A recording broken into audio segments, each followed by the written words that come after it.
Christmas Carol by Charles Dickens. Stave 1. Marley's Ghost. Marley was dead, to begin with. There is no doubt whatever about that. The register of his burial was signed by the clergyman, the clerk, the undertaker, and the chief mourner. Scrooge signed it, and Scrooge's name was good upon change, for anything he chose to put his hand to. Old Marley was as dead as a doornail. Mind, I don't mean to say that I know, of my own knowledge, what there is particularly dead about a doornail. I might have been inclined, myself, to regard a coffin-nail as the deadest piece of ironmongery in the trade. But the wisdom of our ancestors is in the simile, and my unhallowed hands shall not disturb it, or the country's done for. You will therefore permit me to repeat emphatically that Marley was as dead as a doornail. Scrooge knew he was dead? Of course he did. How could it be otherwise? Scrooge and he were partners for I don't know how many years. Scrooge was his sole executor, his sole administrator, his sole assign, his sole residuary legatee, his sole friend, and sole mourner. And even Scrooge was not so dreadfully cut up by the sad event, but that he was an excellent man of business on the very day of the funeral, and solemnized it with an undoubted bargain. The mention of Marley's funeral brings me back to the point I started from. There is no doubt that Marley was dead. This must be distinctly understood, or nothing wonderful can come of the story I am going to relate. If we were not perfectly convinced that Hamlet's father died before the play began, there would be nothing more remarkable in his taking a stroll at night, in an easterly wind, upon his own ramparts, than there would be in any other middle-aged gentleman rashly turning out after dark in a breezy spot, say St. Paul's churchyard for instance, literally to astonish his son's weak mind. Scrooge never painted out old Marley's name. There it stood, years afterwards, above the warehouse door, Scrooge and Marley. The firm was known as Scrooge and Marley. Sometimes people new to the business called Scrooge and sometimes Marley, but he answered to both names. It was all the same to him. Oh, but he was a tight-fisted hand at the grindstone. Scrooge. A squeezing, wrenching, grasping, scraping, clutching, covetous, old sinner, hard and sharp as flint, from which no steel had ever struck out generous fire, secret and self-contained, and solitary as an oyster. The cold within him froze his old features, nipped his pointed nose, shriveled his cheek, stiffened his gait, made his eyes red, his thin lips blue, and spoke out shrewdly in his grating voice. A frosty rime was on his head, and on his eyebrows and his wiry chin. He carried his own low temperature always about with him. He iced his office in the dog days, and didn't thaw it 1 degree at Christmas. External heat and cold had little influence on Scrooge. No warmth could warm, no wintry weather chill him. No wind that blew was bitterer than he. No falling snow was more intent upon its purpose. No pelting rain less open to entreaty. Foul weather didn't know where to have him. The heaviest rain and snow and hail and sleet could boast of the advantage over him in only one respect. They often came down handsomely, and Scrooge never did. Nobody ever stopped him in the street to say, with gladsome looks, "My dear Scrooge, how are you? When will you come to see me?" No beggars implored him to bestow a trifle. No children asked him what it was o'clock. No man or woman ever once in all his life inquired the way to such and such a place, of Scrooge. Even the blind men's dogs appeared to know him, and when they saw him coming on, would tug their owners into doorways and up courts, and then would wag their tails as though they said, "No eye at all is better than an evil eye, dark master." But what did Scrooge care? It was the very thing he liked. To edge his way along the crowded paths of life, warning all human sympathy to keep its distance, was what the knowing ones call nuts to Scrooge. Once upon a time of all the good days in the year, on Christmas Eve old Scrooge sat busy in his counting-house. It was cold, bleak, biting weather, foggy withal, and he could hear the people in the court outside go wheezing up and down, beating their hands upon their breasts, and stamping their feet upon the pavement stones to warm them. The city clocks had only just gone 3, but it was quite dark already. It had not been light all day, and candles were flaring in the windows of the neighboring offices, like ruddy smears upon the palpable brown air. The fog came pouring in at every chink and keyhole, and was so dense without, that although the court was of the narrowest, the houses opposite were mere phantoms. To see the dingy cloud come drooping down, obscuring everything, one might have thought that nature lived hard by, and was brewing on a large scale. The door of Scrooge's counting-house was open that he might keep his eye upon his clerk, who in a dismal little cell beyond, a sort of tank, was copying letters. Scrooge had a very small fire, but the clerk's fire was so very much smaller that it looked like one coal. But he couldn't replenish it, for Scrooge kept the coal box in his own room, and so surely as the clerk came in with the shovel, the master predicted that it would be necessary for them to part. Wherefore the clerk put on his white comforter, and tried to warm himself at the candle, in which effort, not being a man of a strong imagination, he failed. "A Merry Christmas, Uncle! God save you!" cried a cheerful voice.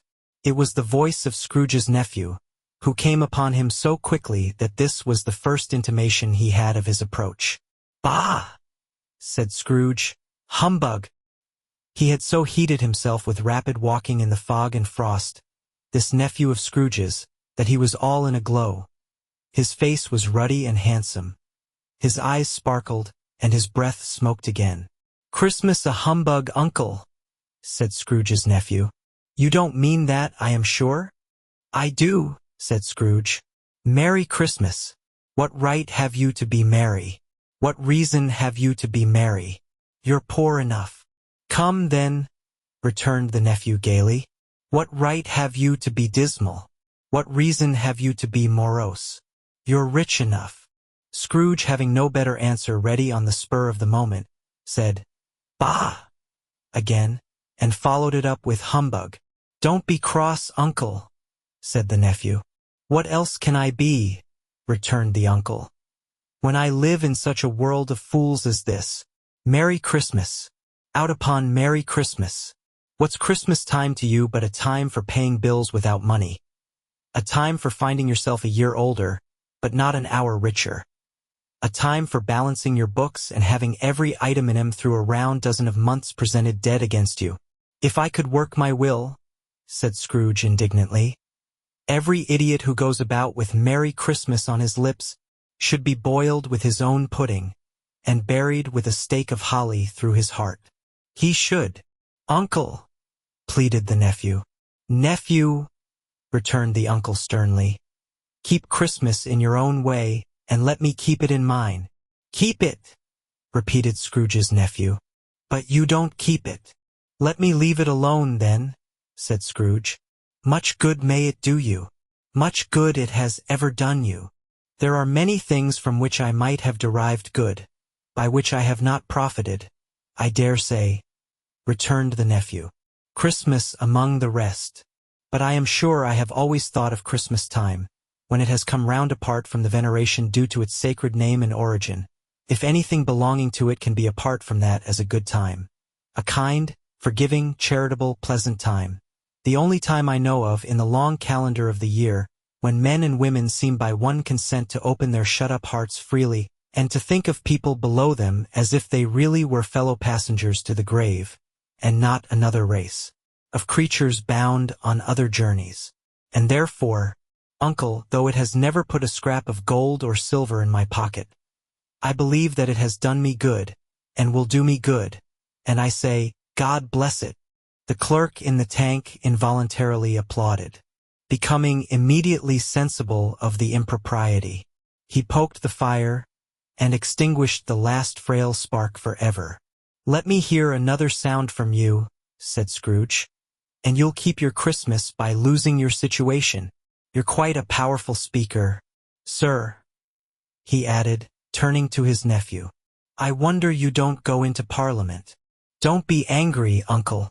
Come, dine with us tomorrow." Scrooge said that he would see him. Yes, indeed he did. He went the whole length of the expression. and said that he would see him in that extremity first. "But why?" cried Scrooge's nephew. "Why? Why did you get married?" said Scrooge. "Because I fell in love." "Because you fell in love?" growled Scrooge, as if that were the only one thing in the world more ridiculous than a Merry Christmas. "Good afternoon."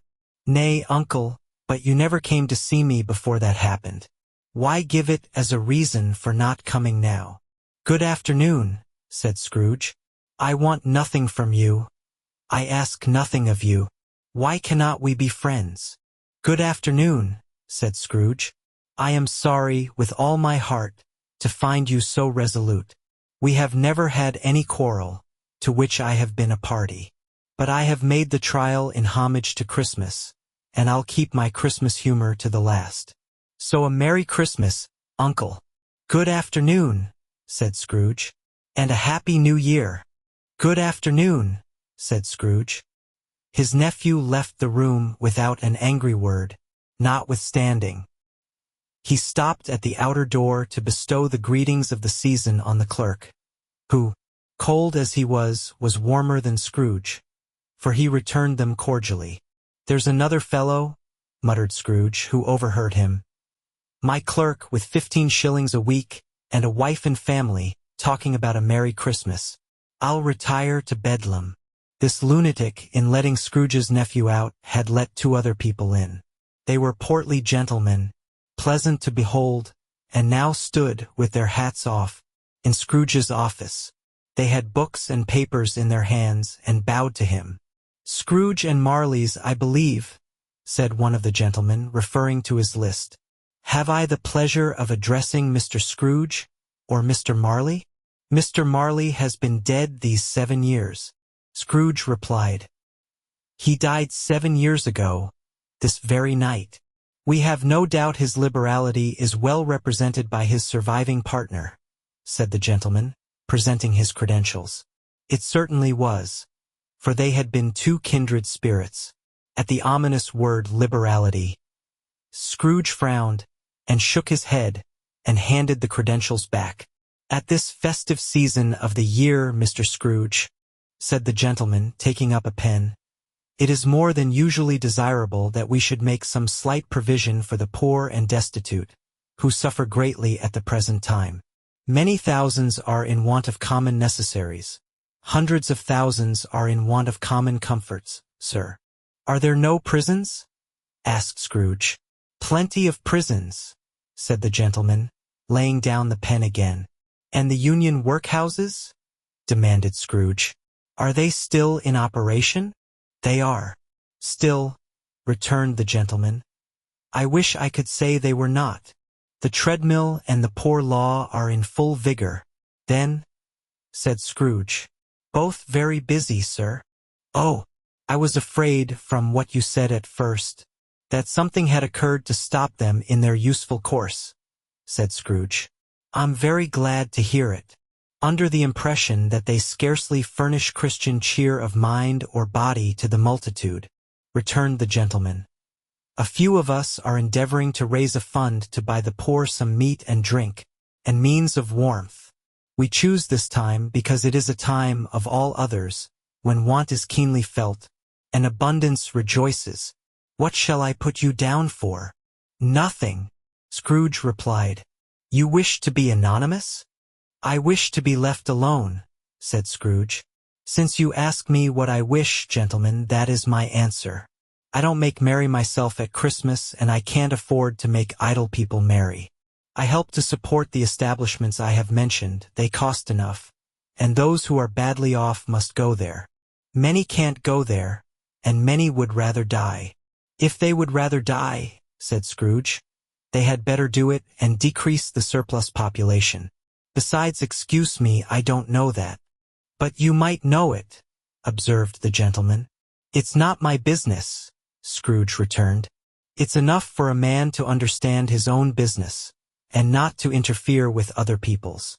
Mine occupies me constantly. Good afternoon, gentlemen." Seeing clearly that it would be useless to pursue their point, the gentleman withdrew. Scrooge resumed his labors with an improved opinion of himself. and in a more facetious temper than was usual with him. Meanwhile the fog and darkness thickened so that people ran about with flaring links, proffering their services to go before horses in carriages, and conduct them on their way. The ancient tower of a church, whose gruff old bell was always peeping slyly down at Scrooge out of a Gothic window in the wall, became invisible, and struck the hours and quarters in the clouds, with tremulous vibrations afterwards as if its teeth were chattering in its frozen head up there. The cold became intense.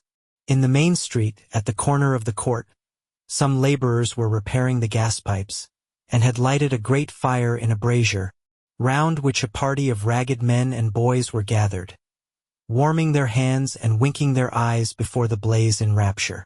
The water plug being left in solitude, its overflowing sullenly congealed, and turned to misanthropic ice. The brightness of the shops where holly sprigs and berries crackled in the lamp heat of the windows made pale faces ruddy as they passed. Poulterers and grocers. Trades became a splendid joke, a glorious pageant, with which it was next to impossible to believe that such dull principles as bargain and sale had anything to do. The Lord Mayor, in the stronghold of the mighty mansion house, gave orders to his 50 cooks and butlers to keep Christmas as a Lord Mayor's household should, and even the little tailor, whom he had fined 5 shillings on the previous Monday for being drunk and bloodthirsty in the streets, stirred up tomorrow's pudding in his garret, while his lean wife and the baby sallied out to buy the beef. Foggier yet, and colder. Piercing, searching, biting cold. If the good St. Dunstan had but nipped the evil spirit's nose with a touch of such weather as that, instead of using his familiar weapons, then indeed he would have roared to lusty purpose. The owner of one scant young nose, gnawed and mumbled by the hungry cold as bones are gnawed by dogs, stooped down at Scrooge's keyhole to regale him with a Christmas carol. But at the first sound of, "God bless you, merry gentlemen, may nothing you dismay," Scrooge seized the ruler with such energy of action that the singer fled in terror, leaving the keyhole to the fog and even more congenial frost. At length the hour of shutting up the counting-house arrived. With an ill-will Scrooge dismounted from his stool, and tacitly admitted the fact to the expectant clerk in the tank, who instantly snuffed his candle out, and put on his hat. "You'll want all day tomorrow, I suppose?" said Scrooge. "If quite convenient, sir." "It's not convenient," said Scrooge, "and it's not fair. If I was to stop half a crown for it, you'd think yourself ill-used, I'll be bound." The clerk smiled faintly. "And yet," said Scrooge, "you don't think me ill-used, when I pay a day's wages for no work." The clerk observed that it was only once a year. "A poor excuse for picking a man's pocket every 25th of December," said Scrooge, buttoning his greatcoat to the chin. "But I suppose you must have the whole day. Be here all the earlier next morning." The clerk promised that he would, and Scrooge walked out with a growl. The office was closed in a twinkling, and the clerk, with the long ends of his white comforter dangling below his waist, for he boasted no greatcoat, went down a slide on Cornhill, at the end of a lane of boys, 20 times, in honor of its being Christmas Eve, and then ran home to Camden Town as hard as he could pelt, to play at blindman's buff. Scrooge took his melancholy dinner in his usual melancholy tavern, and having read all the newspapers, and beguiled the rest of the evening with his banker's book, went home to bed. He lived in chambers which had once belonged to his deceased partner. They were a gloomy suite of rooms in a lowering pile of building up a yard, where it had so little business to be, that one could scarcely help fancying it must have run there when it was a young house, playing at hide-and-seek with other houses, and forgotten the way out again. It was old enough now, and dreary enough, for nobody lived in it but Scrooge, the other rooms being all let out as offices. The yard was so dark that even Scrooge, who knew its every stone, was fain to grope with his hands. The fog and frost so hung about the black old gateway of the house, that it seemed as if the genius of the weather sat in mournful meditation on the threshold. Now, it is a fact that there was nothing at all particular about the knocker on the door, except that it was very large. It is also a fact that Scrooge had seen it night and morning during his whole residence in that place, Also that Scrooge had as little of what is called fancy about him as any man in the city of London, even including, which is a bold word, the corporation, alderman, and livery. Let it also be borne in mind that Scrooge had not bestowed one thought on Marley, since his last mention of his 7 years dead partner that afternoon. And then let any man explain to me, if he can, how it happened that Scrooge, having his key in the lock of the door, saw in the knocker, without its undergoing any intermediate process of change, not a knocker, but Marley's face. Marley's face. It was not in impenetrable shadow as the other objects in the yard were, but had a dismal light about it, like a bad lobster in a dark cellar. It was not angry or ferocious, but looked at Scrooge as Marley used to look, with ghostly spectacles turned up on its ghostly forehead. The hair was curiously stirred, as if by breath or hot air, and, though the eyes were wide open, they were perfectly motionless. That, and its livid color, made it horrible. But its horror seemed to be in spite of the face and beyond its control, rather than a part of its own expression. As Scrooge looked fixedly at this phenomenon, it was a knocker again. To say that he was not startled, or that his blood was not conscious of a terrible sensation to which it had been a stranger from infancy, would be untrue. But he put his hand upon the key he had relinquished, turned it sturdily, walked in, and lighted his candle. He did pause with a moment's irresolution before he shut the door, and he did look cautiously behind it first, as if he half expected to be terrified with the sight of Marley's pigtail sticking out into the hall. But there was nothing on the back of the door, except the screws and nuts that held the knocker on, so he said "Pooh, pooh," and closed it with a bang. The sound resounded through the house like thunder. Every room above, and every cask in the wine merchant's cellars below, appeared to have a separate peal of echoes of its own. Scrooge was not a man to be frightened by echoes. He fastened the door, and walked across the hall, and up the stairs. Slowly too, trimming his candle as he went. You may talk vaguely about driving a coach and six up a good old flight of stairs, or through a bad young Act of Parliament. But I mean to say you might have got a hearse up that staircase and taken it broadwise with the splinter bar towards the wall and the door towards the balustrades, and done it easy. There was plenty of width for that, and room to spare, which is perhaps the reason why Scrooge thought he saw a locomotive hearse going on before him in the gloom. Half a dozen gas lamps out of the street wouldn't have lighted the entry too well, so you may suppose that it was pretty dark with Scrooge's dip. Up Scrooge went, not caring a button for that. Darkness is cheap, and Scrooge liked it. But before he shut his heavy door, he walked through his rooms to see that all was right. He had just enough recollection of the face to desire to do that. Sitting room, bedroom, lumber room, all as they should be. Nobody under the table, nobody under the sofa. A small fire in the grate, spoon and basin ready, and the little saucepan of gruel. Scrooge had a cold in his head upon the hob. Nobody under the bed. Nobody in the closet. Nobody in his dressing-gown, which was hanging up in a suspicious attitude against the wall. Lumber room as usual. Old fire guard, old shoes, 2 fish baskets, washing stand on 3 legs, and a poker. Quite satisfied, he closed his door and locked himself in. Double-locked himself in, which was not his custom. Thus secured against surprise, he took off his cravat, put on his dressing-gown and slippers and his nightcap, and sat down before the fire to take his gruel. It was a very low fire indeed, nothing on such a bitter night. He was obliged to sit close to it, and brood over it, before he could extract the least sensation of warmth from such a handful of fuel. The fireplace was an old one, built by some Dutch merchant long ago, and paved all round with quaint Dutch tiles, designed to illustrate the scriptures.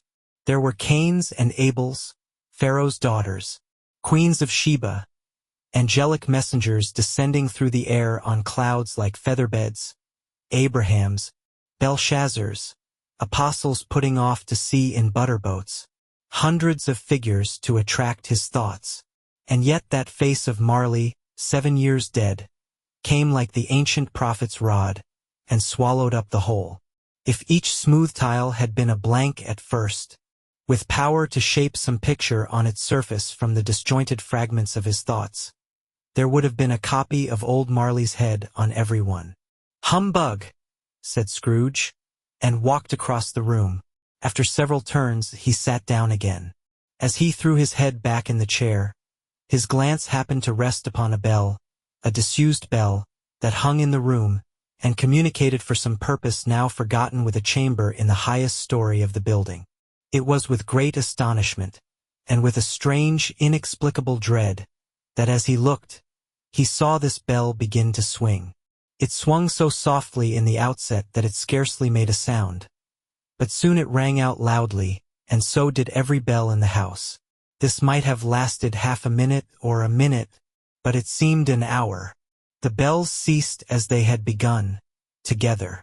They were succeeded by a clanking noise, deep down below, as if some person were dragging a heavy chain over the casks in the wine merchant's cellar.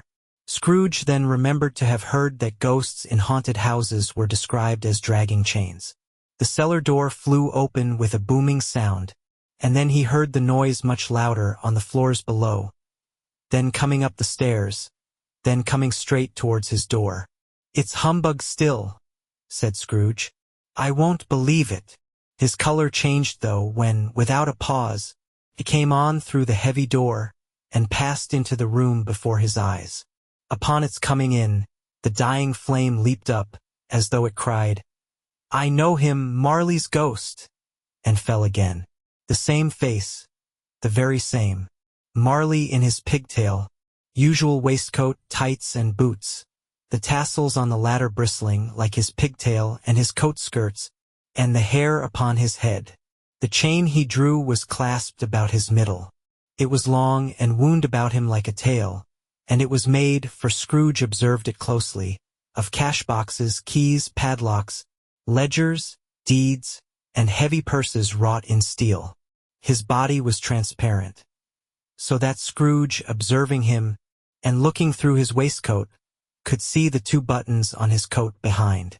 Scrooge had often heard it said that Marley had no bowels, but he had never believed it until now. No, nor did he believe it even now, though he looked the phantom through and through, and saw it standing before him, though he felt the chilling influence of its death-cold eyes, and marked the very texture of the folded kerchief bound about its head and chin, which wrapper he had not observed before. He was still incredulous, and fought against his senses. "How now?" said Scrooge, caustic and cold as ever. "What do you want with me?" "Much." Marley's voice, no doubt about it. "Who are you?" "Ask me who I was." "Who were you then?" said Scrooge, raising his voice. "You're particular, for a shade." He was going to say, "to a shade," but substituted this as more appropriate. "In life I was your partner, Jacob Marley." Can you sit down?" asked Scrooge, looking doubtfully at him. "I can." "Do it, then." Scrooge asked the question, because he didn't know whether a ghost so transparent might find himself in a condition to take a chair, and felt that in the event of its being impossible, it might involve the necessity of an embarrassing explanation. But the ghost sat down on the opposite side of the fireplace, as if he were quite used to it.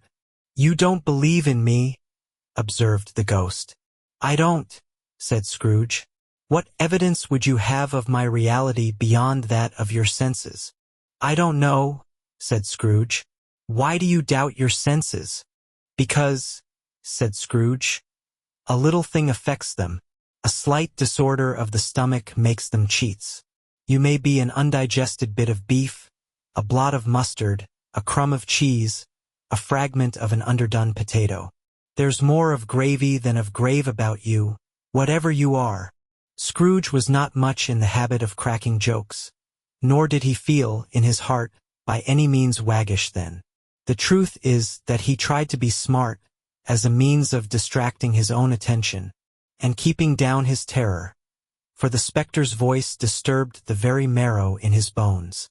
To sit, staring at those fixed glazed eyes in silence for a moment would play, Scrooge felt, the very deuce with him. There was something very awful, too, in the spectre's being provided with an infernal atmosphere of its own. Scrooge could not feel it himself, But this was clearly the case. For though the ghost sat perfectly motionless, its hair and skirts and tassels were still agitated as by the hot vapor from an oven. "You see this toothpick?" said Scrooge, returning quickly to the charge, for the reason just assigned, and wishing, though it were only for a second, to divert the vision's stony gaze from himself. "I do," replied the ghost. "You are not looking at it," said Scrooge. "But I see it," said the ghost, notwithstanding. "Well," returned Scrooge, "I have but to swallow this, and be for the rest of my days persecuted by a legion of goblins, all of my own creation. Humbug, I tell you, humbug!" At this the spirit raised a frightful cry, and shook its chain with such a dismal and appalling noise, that Scrooge held on tight to his chair, to save himself from falling in a swoon.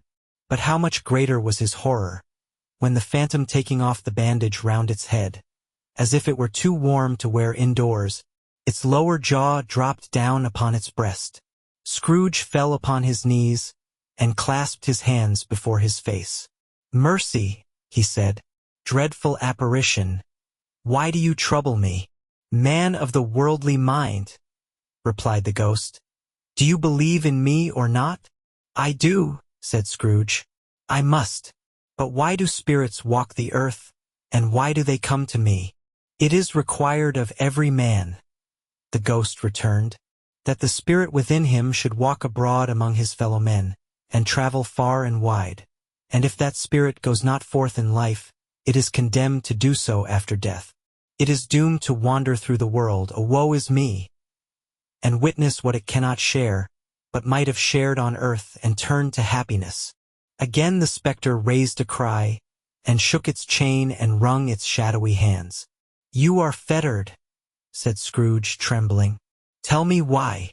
"I wear the chain I forged in life," replied the ghost. "I made it link by link and yard by yard. I girded it on of my own free will, and of my own free will I wore it. Is its pattern strange to you?" Scrooge trembled more and more. "Or would you know," pursued the ghost, "the weight and length of the strong coil you bear yourself? It was full as heavy and as long as this 7 Christmas Eves ago. You have labored on it since. It is a ponderous chain." Scrooge glanced about him on the floor, in the expectation of finding himself surrounded by some 50 or 60 fathoms of iron cable, but he could see nothing.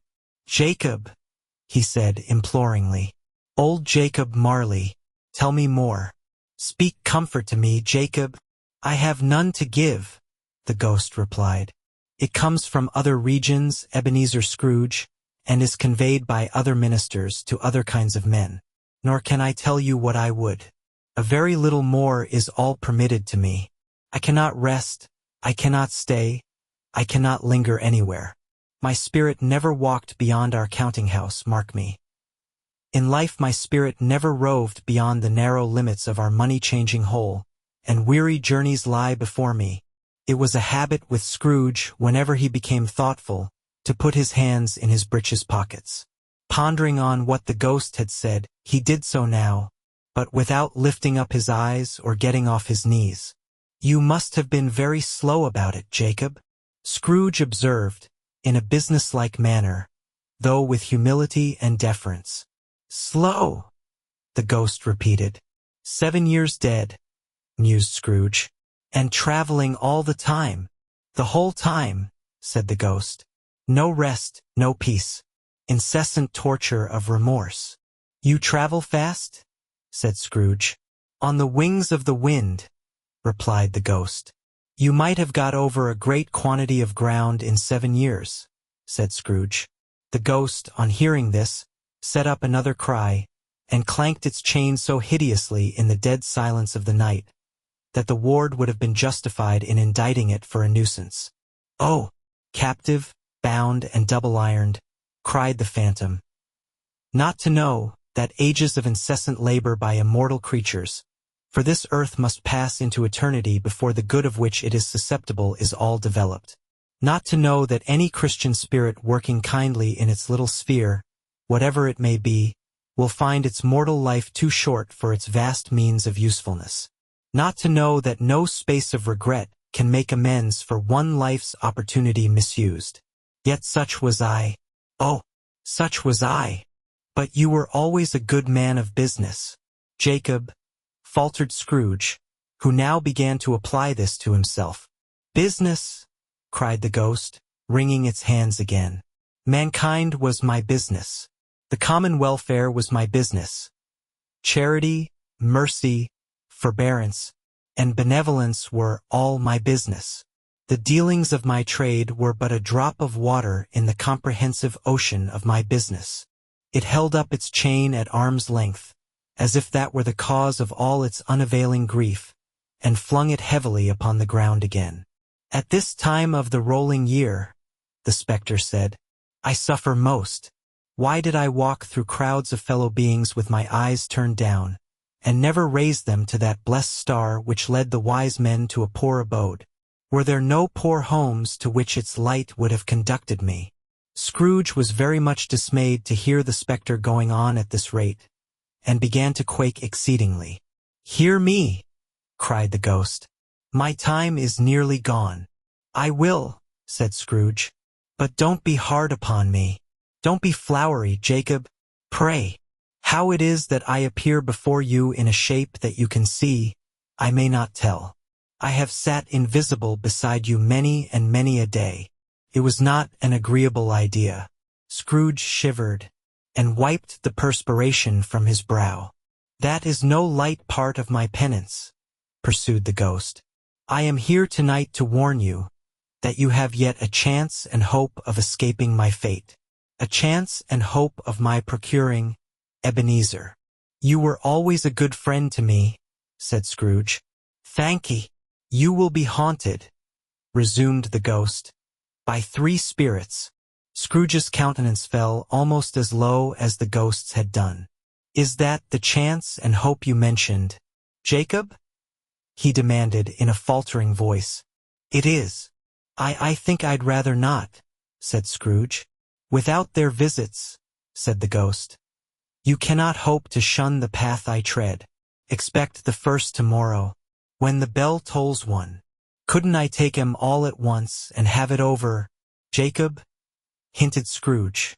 Expect the second on the next night at the same hour. The third upon the next night when the last stroke of 12 has ceased to vibrate. Look to see me no more. And look that, for your own sake, you remember what has passed between us. When it had said these words, the spectre took its wrapper from the table, and bound it round its head, as before. Scrooge knew this, by the smart sound its teeth made, when the jaws were brought together by the bandage. He ventured to raise his eyes again, and found his supernatural visitor confronting him in an erect attitude, with its chain wound over and about its arm. The apparition walked backward from him, and at every step it took, the window raised itself a little, so that when the spectre reached it, it was wide open. It beckoned Scrooge to approach, which he did. When they were within 2 paces of each other, Marley's ghost held up its hand, warning him to come no nearer. Scrooge stopped, not so much in obedience, as in surprise and fear, for on the raising of the hand, he became sensible of confused noises in the air, incoherent sounds of lamentation and regret, wailings inexpressibly sorrowful and self-accusatory. The spectre, after listening for a moment, joined in the mournful dirge, and floated out upon the bleak, dark night. Scrooge followed to the window, desperate in his curiosity. He looked out. The air was filled with phantoms, wandering hither and thither in restless haste, and moaning as they went. Every one of them wore chains like Marley's ghost. Some few, they might be guilty governments, were linked together.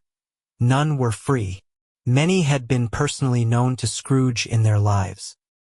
He had been quite familiar with one old ghost, in a white waistcoat, with a monstrous iron safe attached to its ankle, who cried piteously at being unable to assist a wretched woman with an infant, whom it saw below, upon a doorstep. The misery with them all was, clearly, that they sought to interfere, for good in human matters, and had lost the power forever. Whether these creatures faded into mist, or mist enshrouded them, he could not tell. But they and their spirit voices faded together, and the night became as it had been when he walked home. Scrooge closed the window, and examined the door by which the ghost had entered. It was double-locked, as he had locked it with his own hands, and the bolts were undisturbed. He tried to say "humbug," but stopped at the first syllable, and being, from the emotion he had undergone, or the fatigues of the day, or his glimpse of the invisible world, or the dull conversation of the ghost, or the lateness of the hour, much in need of repose, went straight to bed without undressing, and fell asleep upon the instant. Stave 2. The first of the three spirits. When Scrooge awoke, it was so dark that, looking out of bed, he could scarcely distinguish the transparent window from the opaque walls of his chamber. He was endeavoring to pierce the darkness with his ferret eyes, when the chimes of a neighboring church struck the 4 quarters. So he listened for the hour. To his great astonishment, the heavy bell went on from 6 to 7, and from 7 to 8, and regularly up to 12. Then stopped. 12. It was past 2 when he went to bed. The clock was wrong. An icicle must have got into the works. 12. He touched the spring of his repeater to correct this most preposterous clock. This rapid little pulse beat 12, and stopped. "Why, it isn't possible," said Scrooge, "that I can have slept through a whole day and far into another night. It isn't possible that anything has happened to the sun, and this is 12 at noon." The idea being an alarming one, he scrambled out of bed, and groped his way to the window. He was obliged to rub the frost off with the sleeve of his dressing-gown before he could see anything, and could see very little then. All he could make out was that it was still very foggy and extremely cold, and that there was no noise of people running to and fro, and making a great stir, as there unquestionably would have been if night had beaten off bright day, and taken possession of the world. This was a great relief, because 3 days after sight of this first of exchange pay to Mr. Ebenezer Scrooge or his order, and so forth, would have become a mere United States security if there were no days to count by. Scrooge went to bed again, and thought and thought, and thought it over and over and over, and could make nothing of it. The more he thought, the more perplexed he was, and the more he endeavored not to think, the more he thought. Marley's ghost bothered him exceedingly. Every time he resolved within himself, after mature inquiry, that it was all a dream, his mind flew back again, like a strong spring released, to its first position, and presented the same problem to be worked all through. Was it a dream or not? Scrooge lay in this state until the chime had gone 3 quarters more, when he remembered, on a sudden, that the ghost had warned him of a visitation when the bell tolled 1. He resolved to lie awake until the hour was past, and, considering that he could no more go to sleep than go to heaven, this was perhaps the wisest resolution in his power. The quarter was so long that he was more than once convinced he must have sunk into a doze unconsciously, and missed the clock. At length it broke upon his listening ear. "Ding-dong! A quarter past," said Scrooge, counting. "Ding-dong! Half-past," said Scrooge. "Ding-dong! A quarter to it," said Scrooge. "Ding-dong! The hour itself," said Scrooge triumphantly. "And nothing else." He spoke before the hour bell sounded, which it now did with a deep, dull, hollow, melancholy one. Light flashed up in the room upon the instant, and the curtains of his bed were drawn. The curtains of his bed were drawn aside, I tell you, by a hand. Not the curtains at his feet, nor the curtains at his back, but those to which his face was addressed. The curtains of his bed were drawn aside, and Scrooge, starting up into a half-recumbent attitude, found himself face to face with the unearthly visitor who drew them, as close to it as I am now to you, and I am standing in the spirit at your elbow. It was a strange figure, like a child, yet not so like a child as like an old man, viewed through some supernatural medium, which gave him the appearance of having receded from the view, and being diminished to a child's proportions. Its hair, which hung about its neck and down its back, was white as if with age. And yet the face had not a wrinkle in it, and the tenderest bloom was on the skin. The arms were very long and muscular, the hands the same, as if its hold were of uncommon strength. Its legs and feet, most delicately formed, were, like those upper members, bare. It wore a tunic of the purest white, and round its waist was bound a lustrous belt, the sheen of which was beautiful. It held a branch of fresh green holly in its hand, and, in singular contradiction of that wintry emblem, had its dress trimmed with summer flowers. But the strangest thing about it was that from the crown of its head there sprung a bright clear jet of light, by which all this was visible, and which was doubtless the occasion of its using, in its duller moments, a great extinguisher for a cap, which it now held under its arm. Even this, though, when Scrooge looked at it with increasing steadiness, was not its strangest quality.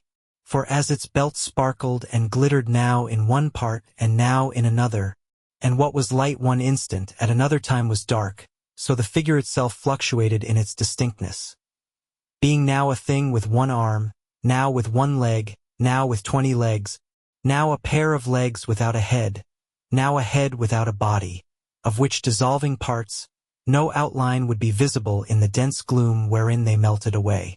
And in the very wonder of this, it would be itself again, distinct and clear as ever. "Are you the spirit, sir, whose coming was foretold to me?" asked Scrooge. "I am." The voice was soft and gentle, singularly low, as if instead of being so close beside him, it were at a distance. "Who, and what are you?" Scrooge demanded. "I am the ghost of Christmas past." "Long past?" inquired Scrooge, observant of its dwarfish stature. "No, your past." Perhaps Scrooge could not have told anybody why, if anybody could have asked him, but he had a special desire to see the spirit in his cap, and begged him to be covered. "What?" exclaimed the ghost. "Would you so soon put out, with worldly hands, the light I give? Is it not enough that you are one of those whose passions made this cap, and force me through whole trains of years to wear it low upon my brow?" Scrooge reverently disclaimed all intention to offend or any knowledge of having wilfully bonnet the spirit at any period of his life. He then made bold to inquire what business brought him there. "Your welfare," said the ghost. Scrooge expressed himself much obliged, but could not help thinking that a night of unbroken rest would have been more conducive to that end. The spirit must have heard him thinking, for it said immediately, "Your reclamation, then. Take heed." It put out its strong hand as it spoke, and clasped him gently by the arm. "Rise, and walk with me."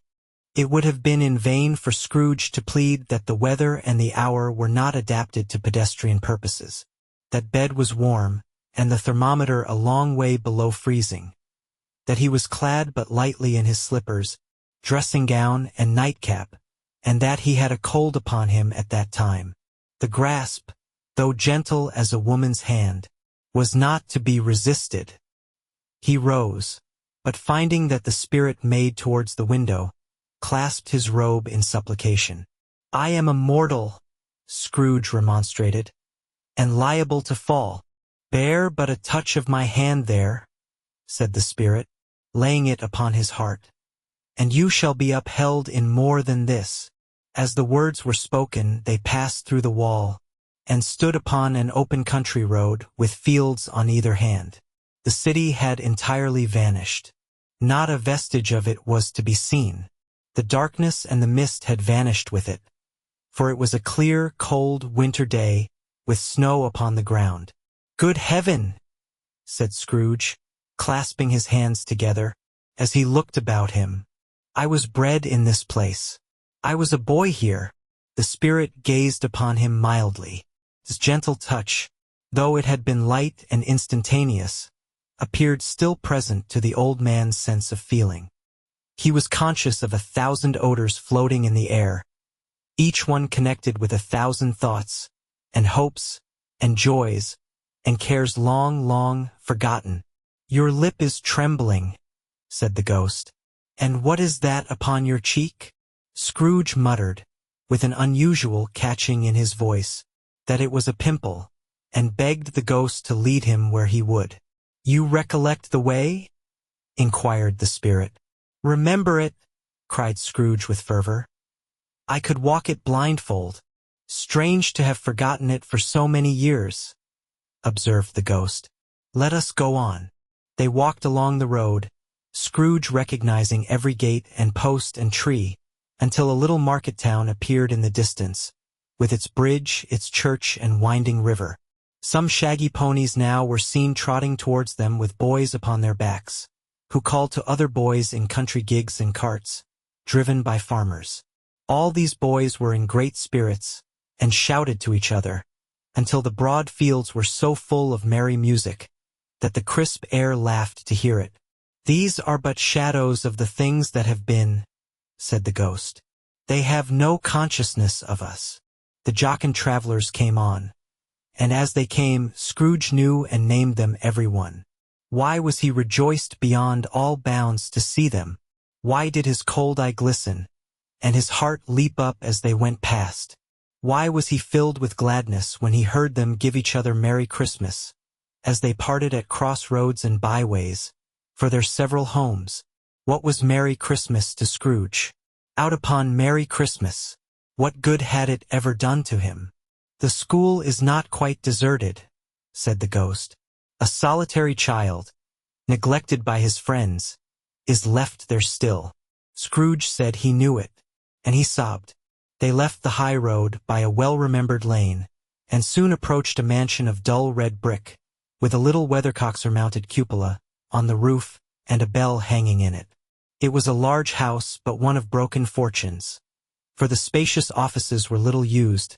Their walls were damp and mossy, their windows broken and their gates decayed. Fowls clucked and strutted in the stables, and the coach-houses and sheds were overrun with grass. Nor was it more retentive of its ancient state within. For entering the dreary hall, and glancing through the open doors of many rooms, they found them poorly furnished, cold, and vast. There was an earthy savor in the air, a chilly bareness in the place, which associated itself somehow with too much getting up by candlelight, and not too much to eat. They went, the ghost and Scrooge, across the hall to a door at the back of the house.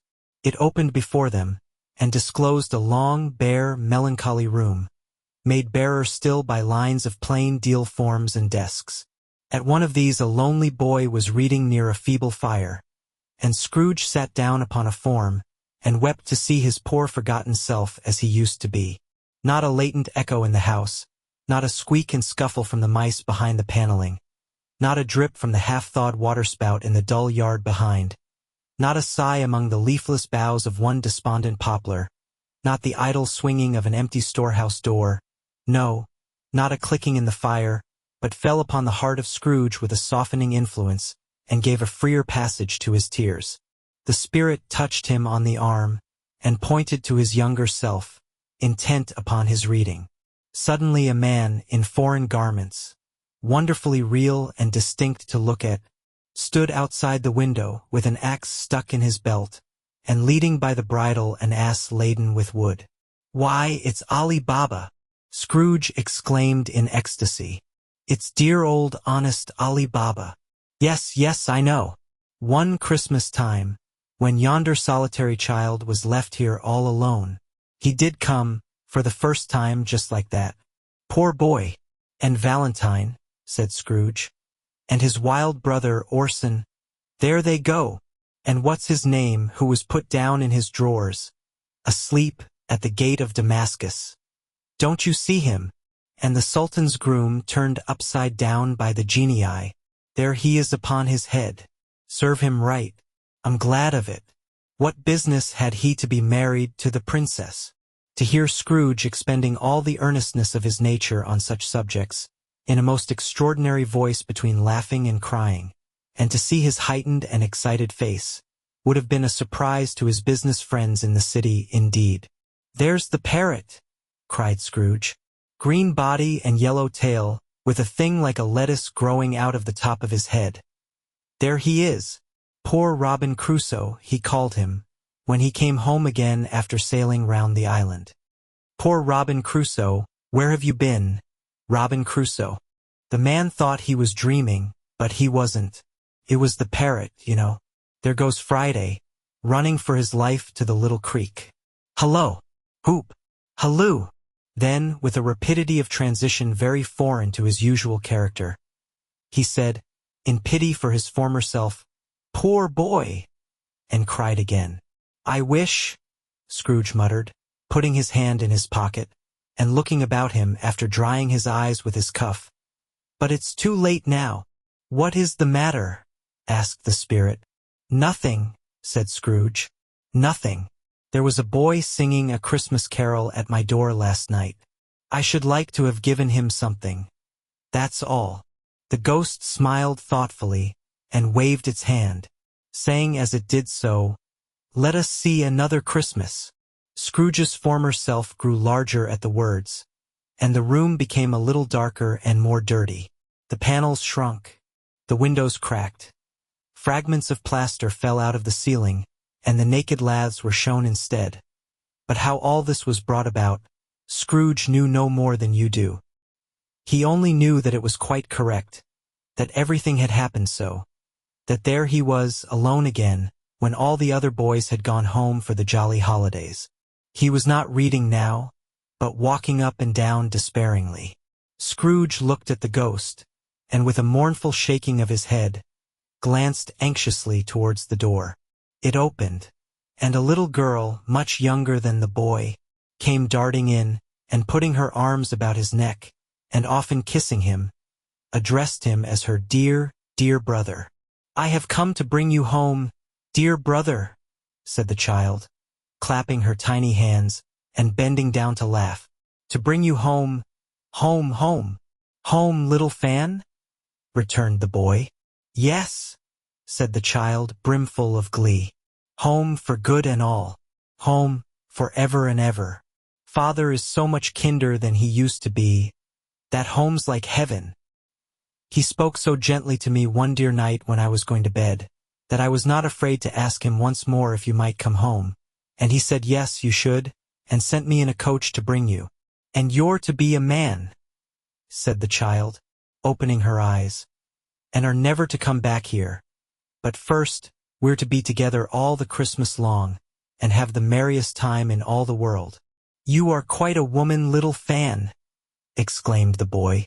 She clapped her hands and laughed and tried to touch his head, but being too little, laughed again and stood on tiptoe to embrace him. Then she began to drag him, in her childish eagerness, towards the door, and he, nothing loath to go, accompanied her. A terrible voice in the hall cried, "Bring down Master Scrooge's box, there!" And in the hall appeared the schoolmaster himself, who glared on Master Scrooge with a ferocious condescension, and threw him into a dreadful state of mind by shaking hands with him. He then conveyed him and his sister into the veriest old well of a shivering best parlor that ever was seen, where the maps upon the wall, and the celestial and terrestrial globes in the windows, were waxy with cold. Here he produced a decanter of curiously light wine, and a block of curiously heavy cake, and administered installments of those dainties to the young people, at the same time sending out a meager servant to offer a glass of something to the postboy, who answered that he thanked the gentleman, but if it was the same tap as he had tasted before, he had rather not. Master Scrooge's trunk being by this time tied on to the top of the chaise, the children bade the schoolmaster good-bye right willingly, and getting into it, drove gaily down the garden sweep, the quick wheels dashing the hoarfrost and snow from off the dark leaves of the evergreens like spray. "Always a delicate creature, whom a breath might have withered," said the ghost. "But she had a large heart." "So she had," cried Scrooge. "You're right. I will not gainsay it, spirit. God forbid." "She died a woman," said the ghost, "and had, as I think, children." "One child," Scrooge returned. "True," said the ghost. "Your nephew." Scrooge seemed uneasy in his mind, and answered briefly, "Yes." Although they had but that moment left the school behind them, they were now in the busy thoroughfares of a city, where shadowy passengers passed and repassed, where shadowy carts and coaches battled for the way, and all the strife and tumult of a real city were. It was made plain enough by the dressing of the shops, that here too it was Christmas time again. But it was evening, and the streets were lighted up. The ghost stopped at a certain warehouse door, and asked Scrooge if he knew it. "Know it," said Scrooge. "Was I apprenticed here?" They went in. At sight of an old gentleman in a Welsh wig, sitting behind such a high desk, that if he had been 2 inches taller, he must have knocked his head against the ceiling, Scrooge cried in great excitement, "Why, it's old Fezziwig! Bless his heart! It's Fezziwig alive again!" Old Fezziwig laid down his pen, and looked up at the clock, which pointed to the hour of 7.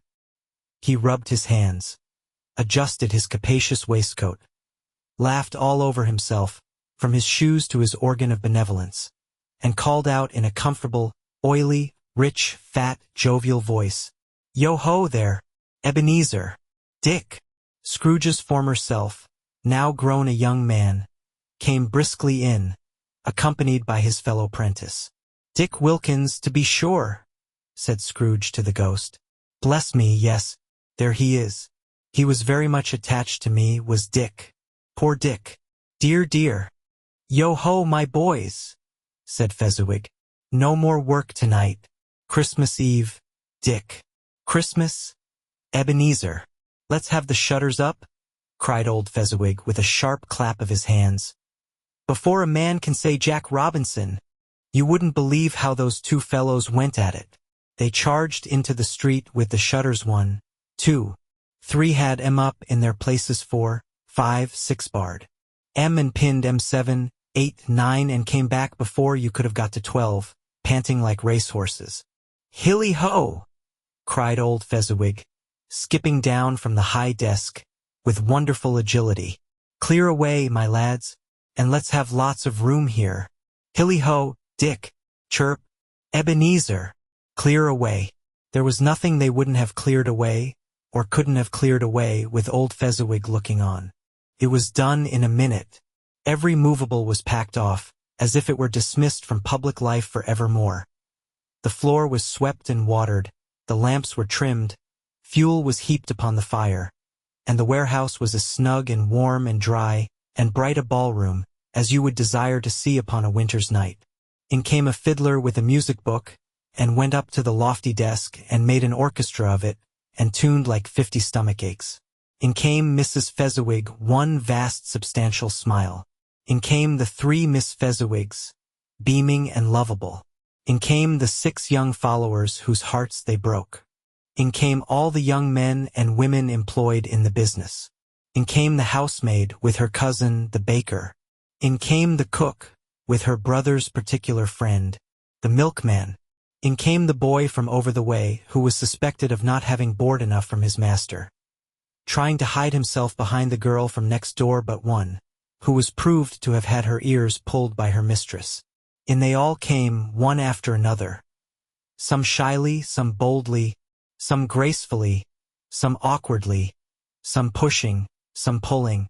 In they all came anyhow and everyhow. Away they all went, 20 couple at once. Hands half round and back again the other way. Down the middle and up again, round and round in various stages of affectionate grouping.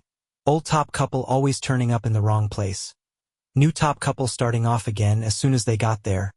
All top couples at last and not a bottom one to help them. When this result was brought about, old Fezziwig, clapping his hands to stop the dance, cried out, "Well done!" And the fiddler plunged his hot face into a pot of porter, especially provided for that purpose. But scorning rest upon his reappearance, he instantly began again, though there were no dancers yet, as if the other fiddler had been carried home, exhausted on a shutter, and he were a brand new man resolved to beat him out of sight or perish. There were more dances, and there were forfeits, and more dances, and there was cake, and there was negus, and there was a great piece of cold roast, and there was a great piece of cold boiled, and there were mince pies and plenty of beer. But the great effect of the evening came after the roast and boiled, when the fiddler, an artful dog, mind, the sort of man who knew his business better than you or I could have told it him, struck up Sir Roger de Coverley. Then old Fezziwig stood out to dance with Mrs. Fezziwig. Top couple, too, with a good stiff piece of work cut out for them. 3 or 4 and 20 pair of partners. People who were not to be trifled with. People who would dance and had no notion of walking. But if they had been twice as many for times old Fezziwig would have been a match for them, and so would Mrs. Fezziwig. As to her, she was worthy to be his partner in every sense of the term. If that's not high praise, tell me higher, and I'll use it. Positive light appeared to issue from Fezziwig's calves. They shone in every part of the dance like moons. You couldn't have predicted at any given time what would have become of them next. And when old Fezziwig and Mrs. Fezziwig had gone all through the dance, advance and retire, both hands to your partner, bow and curtsy, corkscrew, thread the needle and back again to your place. Fezziwig cut so deftly that he appeared to wink with his legs, and came upon his feet again without a stagger. When the clock struck 11, this domestic ball broke up. Mr. and Mrs. Fezziwig took their stations, one on either side of the door, and shaking hands with every person individually as he or she went out, wished him or her a Merry Christmas.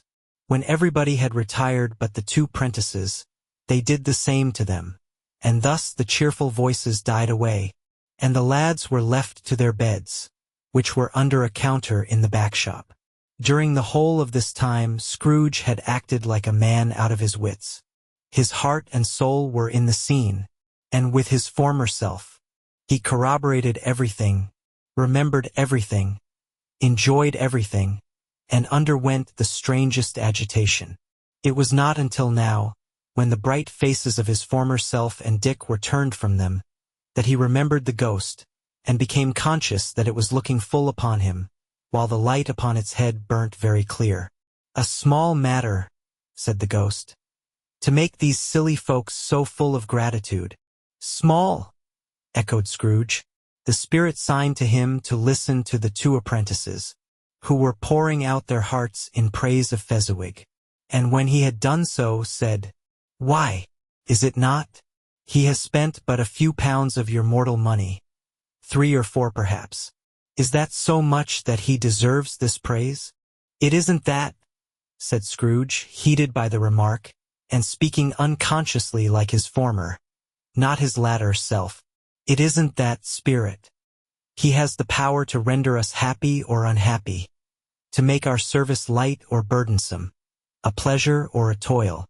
Say that his power lies in words and looks, in things so slight and insignificant that it is impossible to add and count him up. What then? The happiness he gives is quite as great as if it cost a fortune."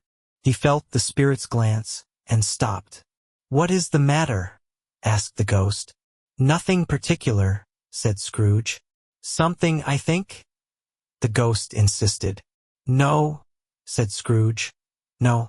I should like to be able to say a word or 2 to my clerk just now. That's all." His former self turned down the lamps as he gave utterance to the wish, and Scrooge and the ghost again stood side by side in the open air. "My time grows short," observed the spirit. "Quick!" This was not addressed to Scrooge, or to anyone whom he could see, but it produced an immediate effect. For again Scrooge saw himself. He was older now, a man in the prime of life. His face had not the harsh and rigid lines of later years, but it had begun to wear the signs of care and avarice. There was an eager, greedy, restless motion in the eye, which showed the passion that had taken root, and where the shadow of the growing tree would fall. He was not alone, but sat by the side of a fair young girl in a morning dress, in whose eyes there were tears, which sparkled in the light that shone out of the ghost of Christmas past. "It matters little," she said softly. "To you very little. Another idol has displaced me, and if it can cheer and comfort you in time to come, as I would have tried to do, I have no just cause to grieve." "What idol has displaced you?" he rejoined. "A golden one. This is the even-handed dealing of the world," he said. "There is nothing on which it is so hard as poverty, and there is nothing it professes to condemn with such severity as the pursuit of wealth. You fear the world too much, she answered gently. All your other hopes have merged into the hope of being beyond the chance of its sordid reproach. I have seen your nobler aspirations fall off one by one, until the master passion, gain, engrosses you. Have I not? What then? He retorted. Even if I have grown so much wiser, what then? I am not changed towards you. She shook her head. Am I? Our contract is an old one. It was made when we were both poor and content to be so, until, in good season, we could improve our worldly fortune by our patient industry. You are changed. When it was made, you were another man. I was a boy, he said impatiently. Your own feeling tells you that you were not what you are, she returned. I am. That which promised happiness when we were one in heart is fraught with misery now that we are two. How often and how keenly I have thought of this I will not say. It is enough that I have thought of it, and can release you. Have I ever sought release? In words? No, never. In what then? In a changed nature, in an altered spirit, in another atmosphere of life, another hope as its great end, in everything that made my love of any worth or value in your sight.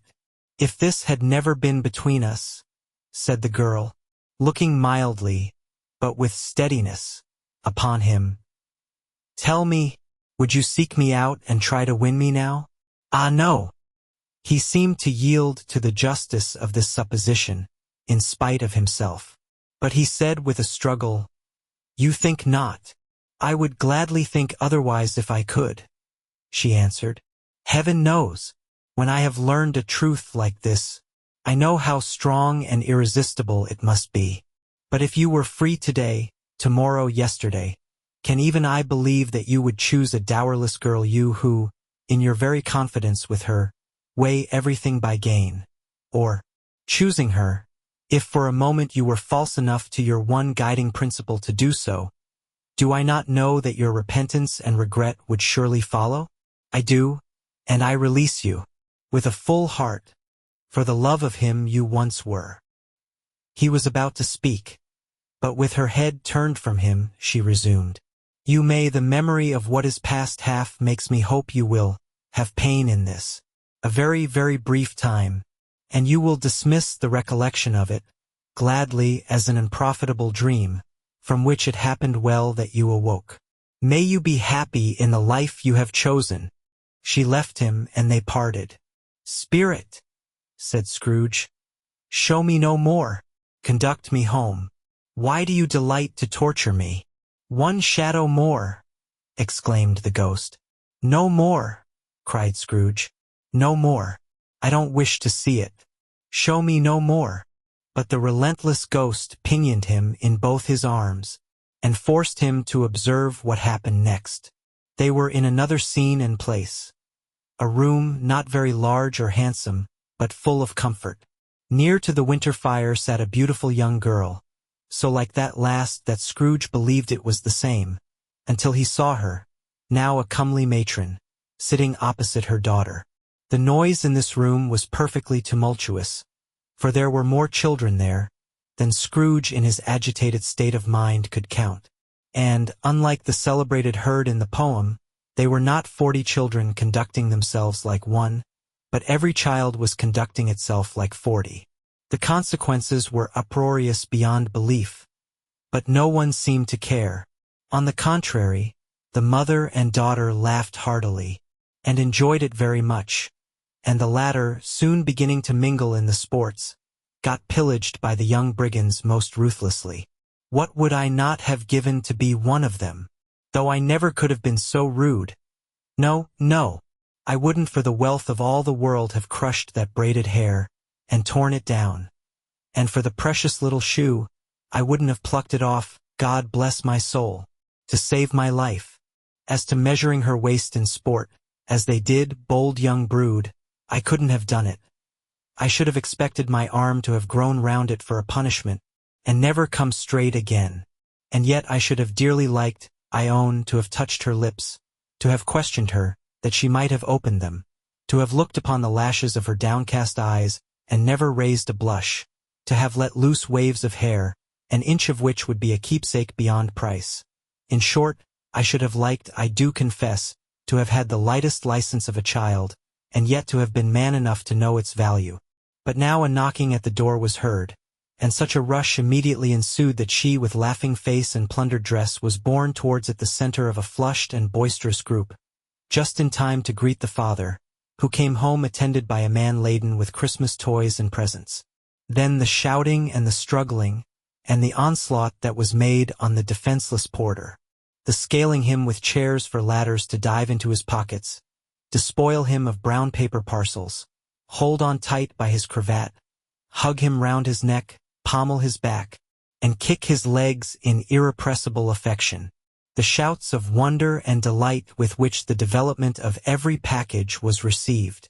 The terrible announcement that the baby had been taken in the act of putting a doll's frying pan into his mouth, and was more than suspected of having swallowed a fictitious turkey, glued on a wooden platter. The immense relief of finding this a false alarm, the joy, and gratitude, and ecstasy, they are all indescribable alike. It is enough that by degrees the children and their emotions got out of the parlor, and by one stair at a time, up to the top of the house, where they went to bed and so subsided. And now Scrooge looked on more attentively than ever, when the master of the house, having his daughter leaning fondly on him, sat down with her and her mother at his own fireside. And when he thought that such another creature, quite as graceful and as full of promise, might have called him father, and been a springtime in the haggard winter of his life, his sight grew very dim indeed. "Belle," said the husband, turning to his wife with a smile, "I saw an old friend of yours this afternoon. Who was it? Guess. How can I? Tut, don't I know?" she added in the same breath, laughing as he laughed. "Mr. Scrooge. Mr. Scrooge it was. I passed his office window, and as it was not shut up, and he had a candle inside, I could scarcely help seeing him. His partner lies upon the point of death, I hear, and there he sat alone, quite alone in the world, I do believe." "Spirit," said Scrooge in a broken voice, "remove me from this place." "I told you these were shadows of the things that have been," said the ghost. "That they are what they are. Do not blame me. Remove me." Scrooge exclaimed, "I cannot bear it." He turned upon the ghost, and seeing that it looked upon him with a face, in which in some strange way there were fragments of all the faces it had shown him, wrestled with it. "Leave me. Take me back. Haunt me no longer." In the struggle, if that can be called a struggle in which the ghost with no visible resistance on its own part was undisturbed by any effort of its adversary, Scrooge observed that its light was burning high and bright, and dimly connecting that with its influence over him, he seized the extinguisher cap, and by a sudden action pressed it down upon its head. The spirit dropped beneath it, so that the extinguisher covered its whole form. But though Scrooge pressed it down with all his force, he could not hide the light, which streamed from under it in an unbroken flood upon the ground. He was conscious of being exhausted, and overcome by an irresistible drowsiness, and, further, of being in his own bedroom. He gave the cap a parting squeeze, in which his hand relaxed, and had barely time to reel to bed, before he sank into a heavy sleep. Stave 3. The second of the three spirits. Awaking in the middle of a prodigiously tough snore, and sitting up in bed to get his thoughts together, Scrooge had no occasion to be told that the bell was again upon the stroke of one. He felt that he was restored to consciousness in the right nick of time, for the especial purpose of holding a conference with the second messenger dispatched to him through Jacob Marley's intervention. But finding that he turned uncomfortably cold when he began to wonder which of his curtains this new spectre would draw back, he put them every one aside with his own hands, and lying down again, established a sharp lookout all round the bed. For he wished to challenge the spirit on the moment of its appearance, and did not wish to be taken by surprise, and made nervous. Gentlemen of the free and easy sort, who plume themselves on being acquainted with a move or two, and being usually equal to the time of day, express the wide range of their capacity for adventure by observing that they are good for anything from pitch and toss to manslaughter, between which opposite extremes, no doubt, there lies a tolerably wide and comprehensive range of subjects. Without venturing for Scrooge quite as heartily as this, I don't mind calling on you to believe that he was ready for a good broad field of strange appearances, and that nothing between a baby and rhinoceros would have astonished him very much. Now, being prepared for almost anything, he was not by any means prepared for nothing, and consequently, when the bell struck one and no shape appeared, he was taken with a violent fit of trembling. 5 minutes, 10 minutes, a quarter of an hour went by, yet nothing came. All this time, he lay upon his bed, the very core and center of a blaze of ruddy light, which streamed upon it when the clock proclaimed the hour, and which, being only light, was more alarming than a dozen ghosts, as he was powerless to make out what it meant or would be at, and was sometimes apprehensive that he might be at that very moment an interesting case of spontaneous combustion, without having the consolation of knowing it. At last, however, he began to think as you or I would have thought at first, for it is always the person not in the predicament who knows what ought to have been done in it, and would unquestionably have done it too at last. I say, he began to think that the source and secret of this ghostly light might be in the adjoining room, from whence, on further tracing it, it seemed to shine. This idea taking full possession of his mind, he got up softly and shuffled in his slippers to the door. The moment Scrooge's hand was on the lock, a strange voice called him by his name, and bade him enter. He obeyed. It was his own room. There was no doubt about that. But it had undergone a surprising transformation. The walls and ceiling were so hung with living green that it looked a perfect grove, from every part of which bright gleaming berries glistened. The crisp leaves of holly, mistletoe, and ivy reflected back the light, as if so many little mirrors had been scattered there. And such a mighty blaze went roaring up the chimney, as that dull petrification of a hearth had never known in Scrooge's time, or Marley's, or for many and many a winter season gone. Heaped up on the floor to form a kind of throne were turkeys, geese, game, poultry, brawn, great joints of meat, sucking pigs, long wreaths of sausages, mince pies, plum puddings, barrels of oysters, red-hot chestnuts, cherry-cheeked apples, juicy oranges, luscious pears, immense twelfth cakes, and seething bowls of punch, that made the chamber dim with their delicious steam. In easy state upon this couch, there sat a jolly giant, glorious to see, who bore a glowing torch in shape not unlike Plenty's horn, and held it up, high up, to shed its light on Scrooge, as he came peeping round the door. "Come in," exclaimed the ghost. "Come in, and know me better, man." Scrooge entered timidly, and hung his head before this spirit. He was not the dogged Scrooge he had been, and though the spirit's eyes were clear and kind, he did not like to meet them. "I am the ghost of Christmas present," said the spirit.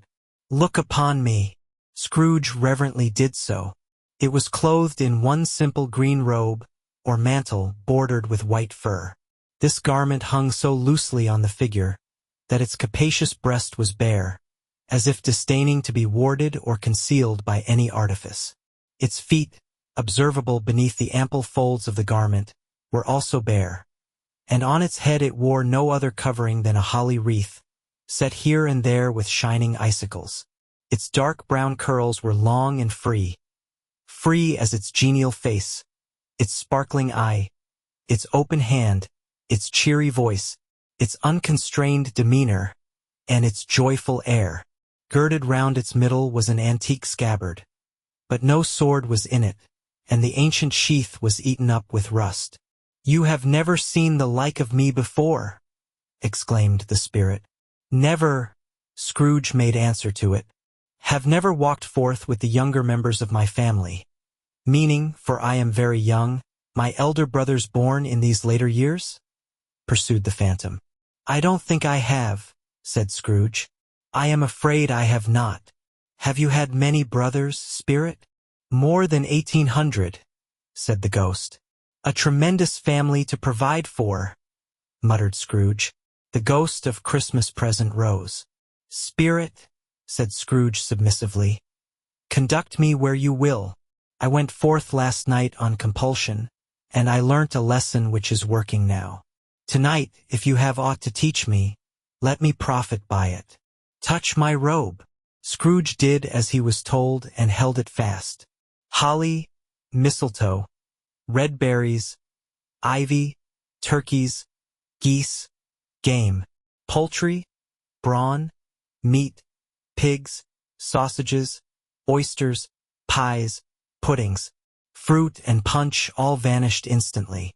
So did the room, the fire, the ruddy glow, the hour of night, and they stood in the city streets on Christmas morning, where, for the weather was severe, the people made a rough, but brisk and not unpleasant kind of music, in scraping the snow from the pavement in front of their dwellings, and from the tops of their houses, whence it was mad delight to the boys to see it come plumping down into the road below, and splitting into artificial little snowstorms. The house fronts looked black enough, and the windows blacker, contrasting with the smooth white sheet of snow upon the roofs, and with the dirtier snow upon the ground, which last deposit had been plowed up in deep furrows by the heavy wheels of carts and wagons. Furrows that crossed and recrossed each other hundreds of times where the great streets branched off, and made intricate channels, hard to trace in the thick yellow mud and icy water. The sky was gloomy, and the shortest streets were choked up with a dingy mist, half thawed, half frozen, whose heavier particles descended in a shower of sooty atoms, as if all the chimneys in Great Britain had, by one consent, caught fire, and were blazing away to their dear heart's content. There was nothing very cheerful in the climate or the town, and yet was there an air of cheerfulness abroad that the clearest summer air and brightest summer sun might have endeavored to diffuse in vain. For the people who were shoveling away on the housetops were jovial and full of glee, calling out to one another from the parapets, and now and then exchanging a facetious snowball better-natured missile far than many a wordy jest, laughing heartily if it went right and not less heartily if it went wrong. The poulterers' shops were still half open, and the fruiterers were radiant in their glory. There were great, round, pot-bellied baskets of chestnuts, shaped like the waistcoats of jolly old gentlemen, lolling at the doors and tumbling out into the street in their apoplectic opulence. There were ruddy, brown-faced, broad-girthed Spanish onions, shining in the fatness of their growth like Spanish friars, and winking from their shelves in wanton slyness at the girls as they went by, and glanced demurely at the hung-up mistletoe. There were pears and apples, clustered high in blooming pyramids. There were bunches of grapes, made, in the shopkeeper's benevolence to dangle from conspicuous hooks, that people's mouths might water gratis as they passed. There were piles of filberts, mossy and brown, recalling, in their fragrance, ancient walks among the woods, and pleasant shufflings ankle-deep through withered leaves. There were Norfolk biffins, squat and swarthy, setting off the yellow of the oranges and lemons, and, in the great compactness of their juicy persons, urgently entreating and beseeching to be carried home in paper bags and eaten after dinner. The very gold and silver fish, set forth among these choice fruits in a bowl, though members of a dull and stagnant-blooded race, appeared to know that there was something going on, and, to a fish, went gasping round and round their little world in slow and passionless excitement. The grocers! Oh, the grocers! Nearly closed, with perhaps 2 shutters down or 1. But through those gaps such glimpses. It was not alone that the scales descending on the counter made a merry sound, or that the twine and roller parted company so briskly, or that the canisters were rattled up and down like juggling tricks, or even that the blended scents of tea and coffee were so grateful to the nose, or even that the raisins were so plentiful and rare, the almonds so extremely white, the sticks of cinnamon so long and straight, the other spices so delicious, the candied fruits so caked and spotted with molten sugar as to make the coldest lookers on feel faint and subsequently bilious. Nor was it that the figs were moist and pulpy, or that the French plums blushed in modest tartness from their highly decorated boxes, or that everything was good to eat and in its Christmas dress. But the customers were all so hurried and so eager in the hopeful promise of the day, that they tumbled up against each other at the door, crashing their wicker baskets wildly, and left their purchases upon the counter, and came running back to fetch them, and committed hundreds of the like mistakes, in the best humor possible, while the grocer and his people were so frank and fresh that the polished hearts with which they fastened their aprons behind might have been their own, worn outside for general inspection, and for Christmas daws to peck at if they chose. But soon the steeples called good people all to church and chapel, and away they came, flocking through the streets in their best clothes, and with their gayest faces. And at the same time there emerged from scores of by-streets, lanes, and nameless turnings, innumerable people, carrying their dinners to the bakers' shops.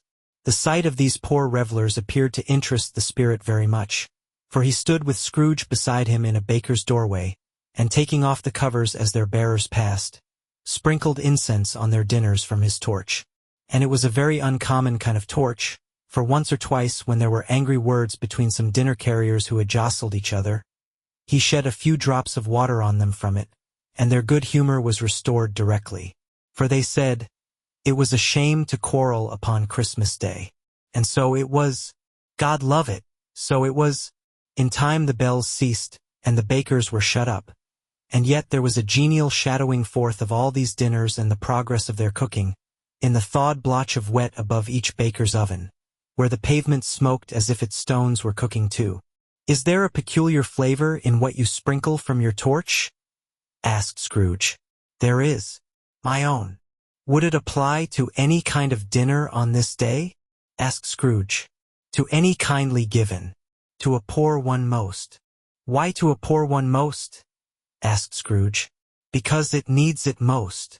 Spirit, said Scrooge after a moment's thought, I wonder you, of all the beings in the many worlds about us, should desire to cramp these people's opportunities of innocent enjoyment.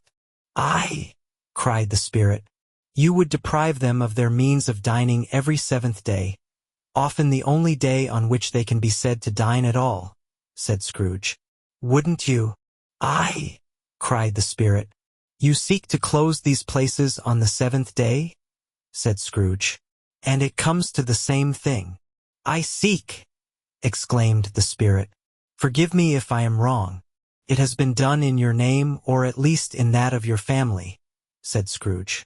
There are some upon this earth of yours, returned the spirit, who lay claim to know us, and who do their deeds of passion, pride, ill will, hatred, envy, bigotry, and selfishness in our name, who are as strange to us and all our kith and kin, as if they had never lived.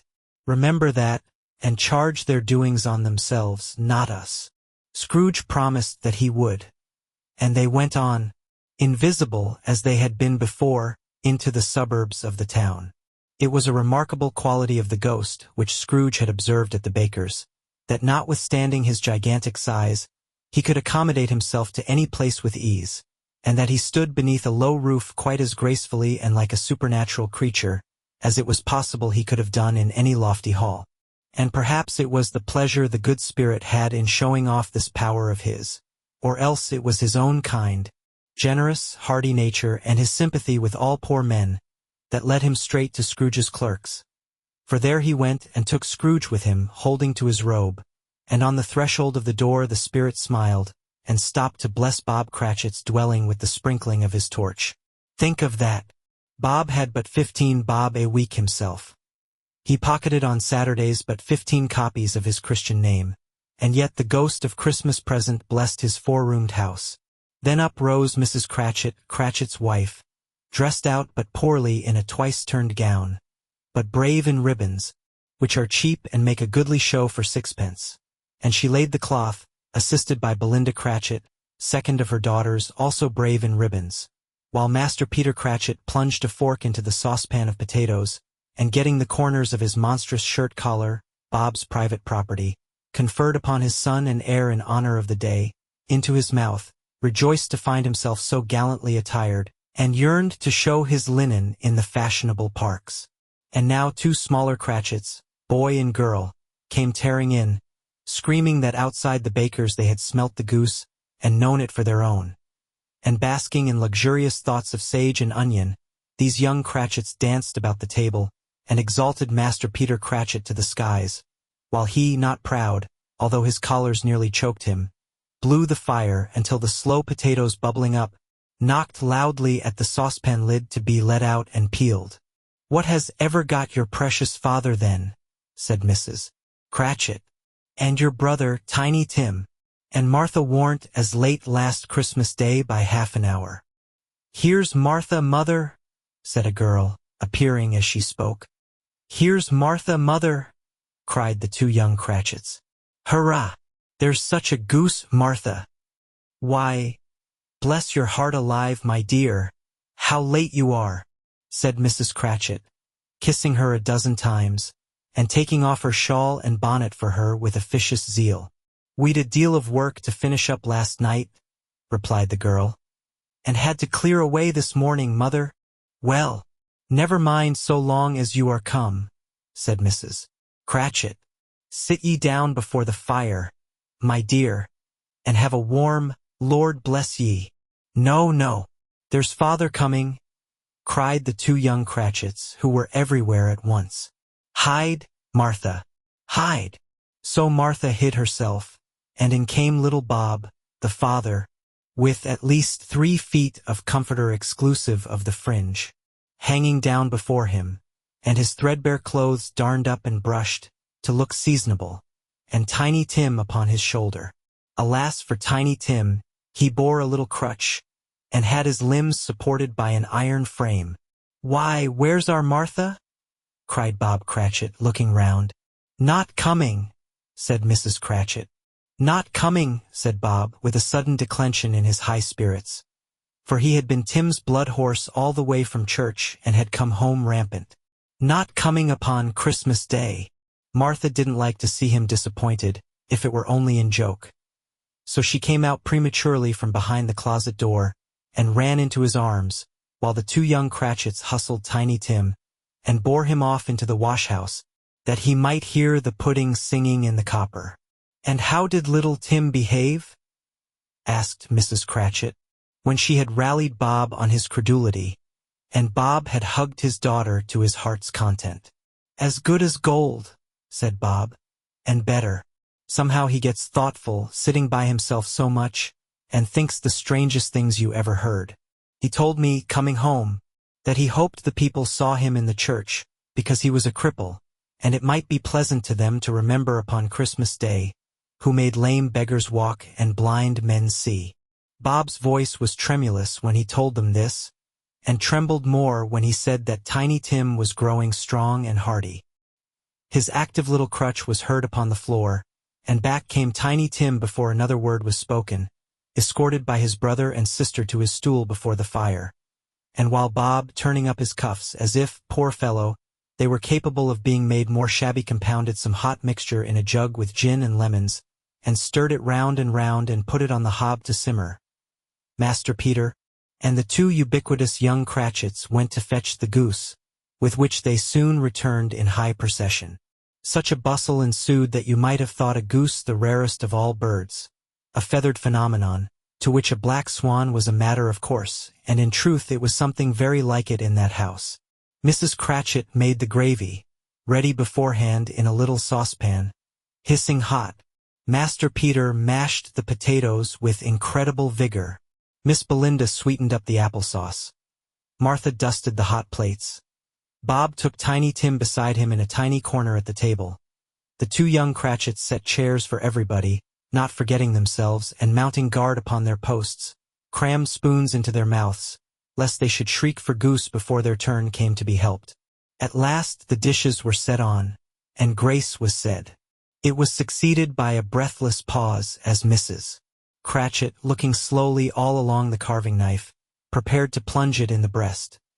But when she did, and when the long-expected gush of stuffing issued forth, one murmur of delight arose all round the board, and even Tiny Tim, excited by the two young Cratchits, beat on the table with the handle of his knife, and feebly cried hurrah. There never was such a goose. Bob said he didn't believe there ever was such a goose cooked. Its tenderness and flavor, size and cheapness, were the themes of universal admiration. Eked out by applesauce and mashed potatoes, it was a sufficient dinner for the whole family. Indeed, as Mrs. Cratchit said with great delight, surveying one small atom of a bone upon the dish, They hadn't ate it all at last. Yet every one had had enough, and the youngest Cratchits in particular were steeped in sage and onion to the eyebrows. But now, the plates being changed by Miss Belinda, Mrs. Cratchit left the room alone, too nervous to bear witnesses, to take the pudding up and bring it in. Suppose it should not be done enough. Suppose it should break in turning out. Suppose somebody should have got over the wall of the backyard and stolen it, while they were merry with the goose supposition, at which the two young Cratchits became livid. All sorts of horrors were supposed. Hullo! A great deal of steam. The pudding was out of the copper. A smell like a washing day. That was the cloth. A smell like an eating house and a pastrycook's next door to each other, with a laundress's next door to that. That was the pudding. In half a minute Mrs. Cratchit entered, flushed, but smiling proudly, with the pudding, like a speckled cannonball, so hard and firm, blazing in half a quartern of ignited brandy, and bedight with Christmas holly stuck into the top. "Oh, a wonderful pudding," Bob Cratchit said, and calmly too, that he regarded it as the greatest success achieved by Mrs. Cratchit since their marriage. Mrs. Cratchit said that now the weight was off her mind. She would confess she had had her doubts about the quantity of flour. Everybody had something to say about it, but nobody said or thought it was at all a small pudding for a large family. It would have been flat heresy to do so. Any Cratchit would have blushed to hint at such a thing. At last the dinner was all done. The cloth was cleared, the hearth swept, and the fire made up. The compound in the jug being tasted, and considered perfect, apples and oranges were put upon the table, and a shovelful of chestnuts on the fire. Then all the Cratchit family drew round the hearth in what Bob Cratchit called a circle, meaning half a one, and at Bob Cratchit's elbow stood the family display of glass. 2 tumblers and a custard cup without a handle. These held the hot stuff from the jug, however, as well as golden goblets would have done, and Bob served it out with beaming looks, while the chestnuts on the fire sputtered and cracked noisily. Then Bob proposed, "A Merry Christmas to us all, my dears. God bless us," which all the family re-echoed. "God bless us every one," said Tiny Tim, the last of all. He sat very close to his father's side upon his little stool. Bob held his withered little hand in his, as if he loved the child, and wished to keep him by his side, and dreaded that he might be taken from him. "Spirit," said Scrooge, with an interest he had never felt before, "tell me if Tiny Tim will live." "I see a vacant seat," replied the ghost, "in the poor chimney corner, and a crutch without an owner carefully preserved. If these shadows remain unaltered by the future, the child will die." "No, no," said Scrooge. "Oh, no, kind spirit, say he will be spared. If these shadows remain unaltered by the future, none other of my race," returned the ghost, "will find him here. What then? If he be like to die, he had better do it and decrease the surplus population." Scrooge hung his head to hear his own words quoted by the spirit, and was overcome with penitence and grief. "Man," said the ghost, "if man you be in heart, not adamant, forbear that wicked cant until you have discovered what the surplus is, and where it is. Will you decide what men shall live, what men shall die? It may be, that in the sight of heaven, you are more worthless and less fit to live than millions like this poor man's child. O God! To hear the insect on the leaf pronouncing on the too much life among his hungry brothers in the dust." Scrooge bent before the ghost's rebuke, and trembling cast his eyes upon the ground. But he raised them speedily on hearing his own name. "Mr. Scrooge," said Bob. "I'll give you Mr. Scrooge, the founder of the feast." "The founder of the feast indeed!" cried Mrs. Cratchit, reddening. "I wish I had him here. I'd give him a piece of my mind to feast upon, and I hope he'd have a good appetite for it." "My dear," said Bob, "the children, Christmas Day." "It should be Christmas Day, I am sure," said she, "on which one drinks the health of such an odious, stingy, hard, unfeeling man as Mr. Scrooge. You know he is, Robert. Nobody knows it better than you do, poor fellow." "My dear," was Bob's mild answer. "Christmas Day. I'll drink his health for your sake and the day's," said Mrs. Cratchit. "Not for his. Long life to him. A Merry Christmas and a Happy New Year. He'll be very merry and very happy, I have no doubt." The children drank the toast after her. It was the first of their proceedings which had no heartiness. Tiny Tim drank it last of all, but he didn't care tuppence for it. Scrooge was the ogre of the family. The mention of his name cast a dark shadow on the party, which was not dispelled for full 5 minutes. After it had passed away, they were 10 times merrier than before, from the mere relief of Scrooge the baleful being done with. Bob Cratchit told them how he had a situation in his eye for Master Peter, which would bring in, if obtained, full 5 and 6pence weekly.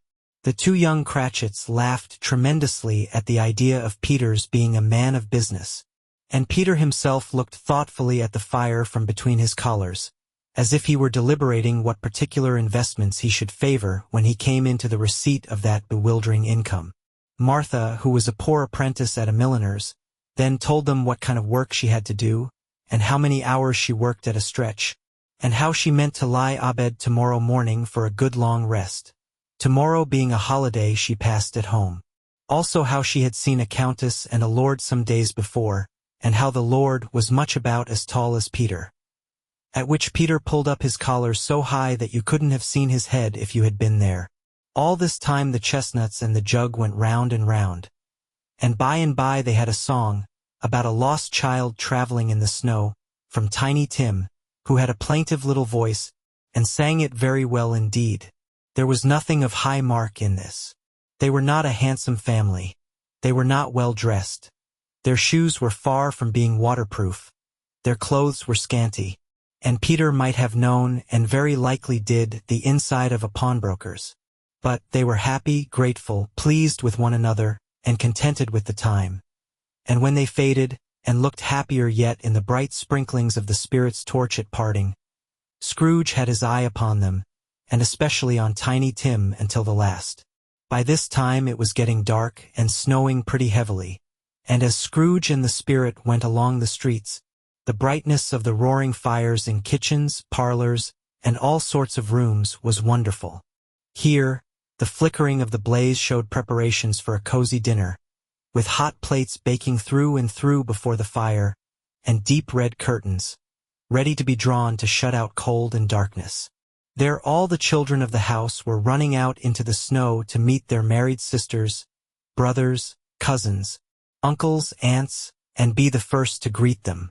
Here, again, were shadows on the window blind of guests assembling, and there a group of handsome girls, all hooded and fur-booted, and all chattering at once, tripped lightly off to some near neighbor's house, where, woe upon the single man who saw them enter artful witches. Well they knew it in a glow. But, if you had judged from the numbers of people on their way to friendly gatherings, you might have thought that no one was at home to give them welcome when they got there, instead of every house expecting company, and piling up its fires half-chimney high. Blessings on it, how the ghost exulted! How it bared its breadth of breast, and opened its capacious palm, and floated on, outpouring, with a generous hand, its bright and harmless mirth on everything within its reach. The very lamplighter who ran on before, dotting the dusky street with specks of light, and who was dressed to spend the evening somewhere, laughed out loudly as the spirit passed, though little kenned the lamplighter that he had any company but Christmas. And now, without a word of warning from the ghost, they stood upon a bleak and desert moor, where monstrous masses of rude stone were cast about, as though it were the burial place of giants, and water spread itself wheresoever it listed, or would have done so, but for the frost that held it prisoner. And nothing grew but moss and furze, and coarse rank grass. Down in the west the setting sun had left a streak of fiery red, which glared upon the desolation for an instant, like a sullen eye, and frowning lower, lower, lower yet, was lost in the thick gloom of darkest night. "What place is this?" asked Scrooge. "A place where miners live, who labor in the bowels of the earth," returned the spirit. "But they know me. See!" A light shone from the window of a hut, and swiftly they advanced towards it. Passing through the wall of mud and stone, they found a cheerful company assembled round a glowing fire. An old man and woman, with their children and their children's children, and another generation beyond that, all decked out gaily in their holiday attire. The old man, in a voice that seldom rose above the howling of the wind upon the barren waste, was singing them a Christmas song. It had been a very old song when he was a boy, and from time to time they all joined in the chorus. So surely as they raised their voices, the old man got quite blithe and loud, and so surely as they stopped, his vigor sank again. The spirit did not tarry here, but bade Scrooge hold his robe, and passing on above the moor, sped whither? Not to sea, to sea. To Scrooge's horror, looking back, he saw the last of the land, a frightful range of rocks, behind them, and his ears were deafened by the thundering of water, as it rolled and roared, and raged among the dreadful caverns it had worn, and fiercely tried to undermine the earth. Built upon a dismal reef of sunken rocks, some league or so from shore, on which the waters chafed and dashed, the wild year through, there stood a solitary lighthouse. Great heaps of seaweed clung to its base, and storm birds, born of the wind one might suppose, as seaweed of the water rose and fell about it, like the waves they skimmed. But even here, 2 men who watched the light had made a fire, that through the loophole in the thick stone wall shed out a ray of brightness on the awful sea. Joining their horny hands over the rough table at which they sat, they wished each other Merry Christmas in their can of grog, and one of them, the elder too, with his face all damaged and scarred with hard weather, as the figurehead of an old ship might be, struck up a sturdy song that was like a gale in itself. Again the ghost sped on, above the black and heaving sea. On until, being far away, as he told Scrooge, from any shore they lighted on a ship. They stood beside the helmsman at the wheel, the lookout in the bow, the officers who had the watch. Dark, ghostly figures in their several stations. But every man among them hummed a Christmas tune, or had a Christmas thought, or spoke below his breath to his companion of some bygone Christmas day, with homeward hopes belonging to it. And every man on board, waking or sleeping, good or bad, had had a kinder word for another on that day than on any day in the year, and had shared to some extent in its festivities, and had remembered those he cared for at a distance, and had known that they delighted to remember him. It was a great surprise to Scrooge, while listening to the moaning of the wind, and thinking what a solemn thing it was to move on through the lonely darkness over an unknown abyss, whose depths were secrets as profound as death. It was a great surprise to Scrooge, while thus engaged, to hear a hearty laugh. It was a much greater surprise to Scrooge to recognize it as his own nephew's, and to find himself in a bright, dry, gleaming room, with the spirit standing smiling by his side, and looking at that same nephew with approving affability. "Ha, ha!" laughed Scrooge's nephew. "Ha, ha, ha! If you should happen, by any unlikely chance, to know a man more blessed in a laugh than Scrooge's nephew, all I can say is, I should like to know him too. Introduce him to me, and I'll cultivate his acquaintance.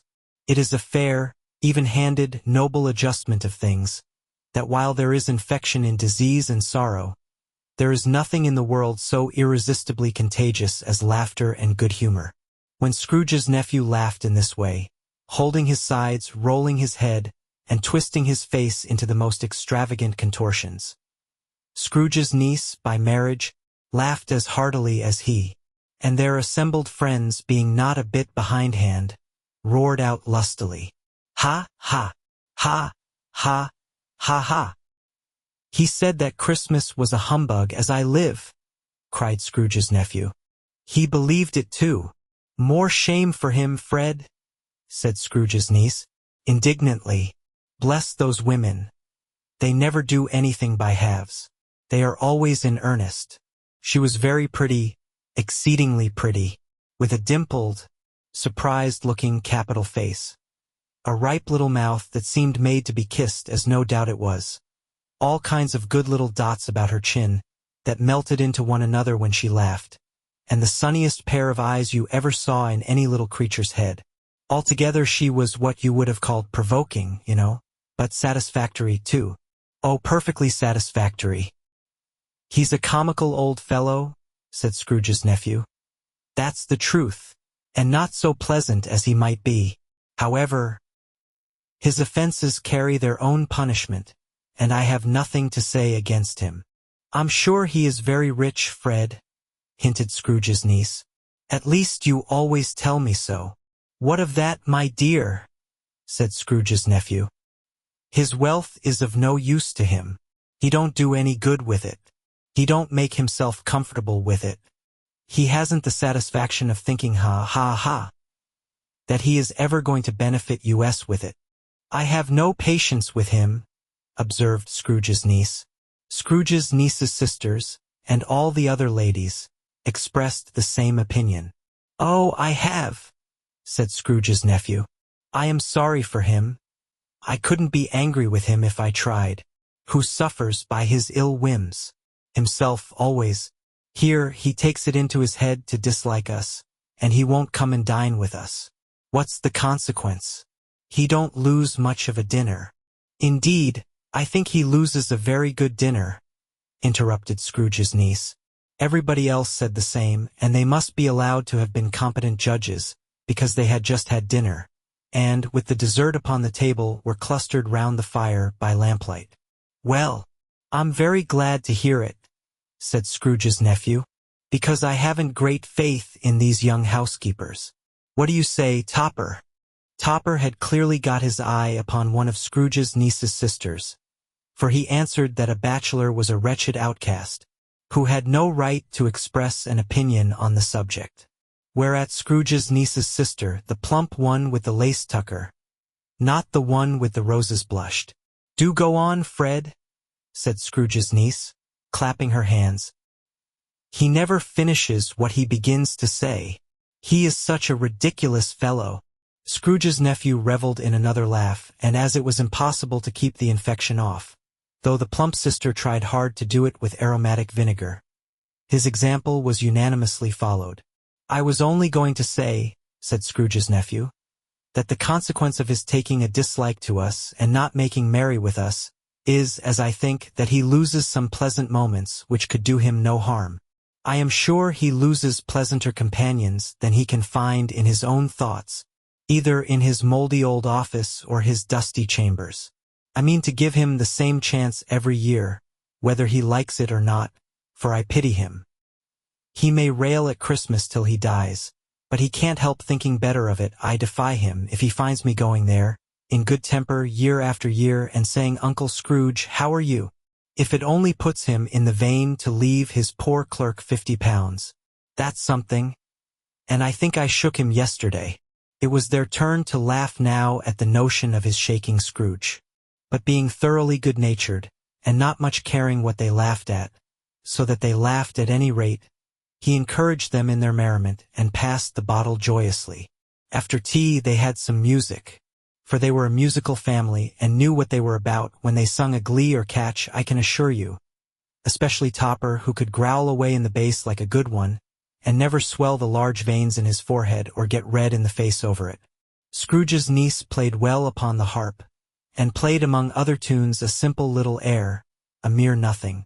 You might learn to whistle it in 2 minutes, which had been familiar to the child who fetched Scrooge from the boarding school, as he had been reminded by the ghost of Christmas past. When this strain of music sounded, all the things that ghost had shown him came upon his mind. He softened more and more, and thought that if he could have listened to it often years ago, he might have cultivated the kindnesses of life for his own happiness with his own hands, without resorting to the sexton's spade that buried Jacob Marley. But they didn't devote the whole evening to music. After a while they played at forfeits. For it is good to be children sometimes, and never better than at Christmas, when its mighty founder was a child himself. Stop! There was first a game at blind man's buff. Of course there was. And I no more believe Topper was really blind than I believe he had eyes in his boots. My opinion is that it was a done thing between him and Scrooge's nephew, and that the ghost of Christmas present knew it.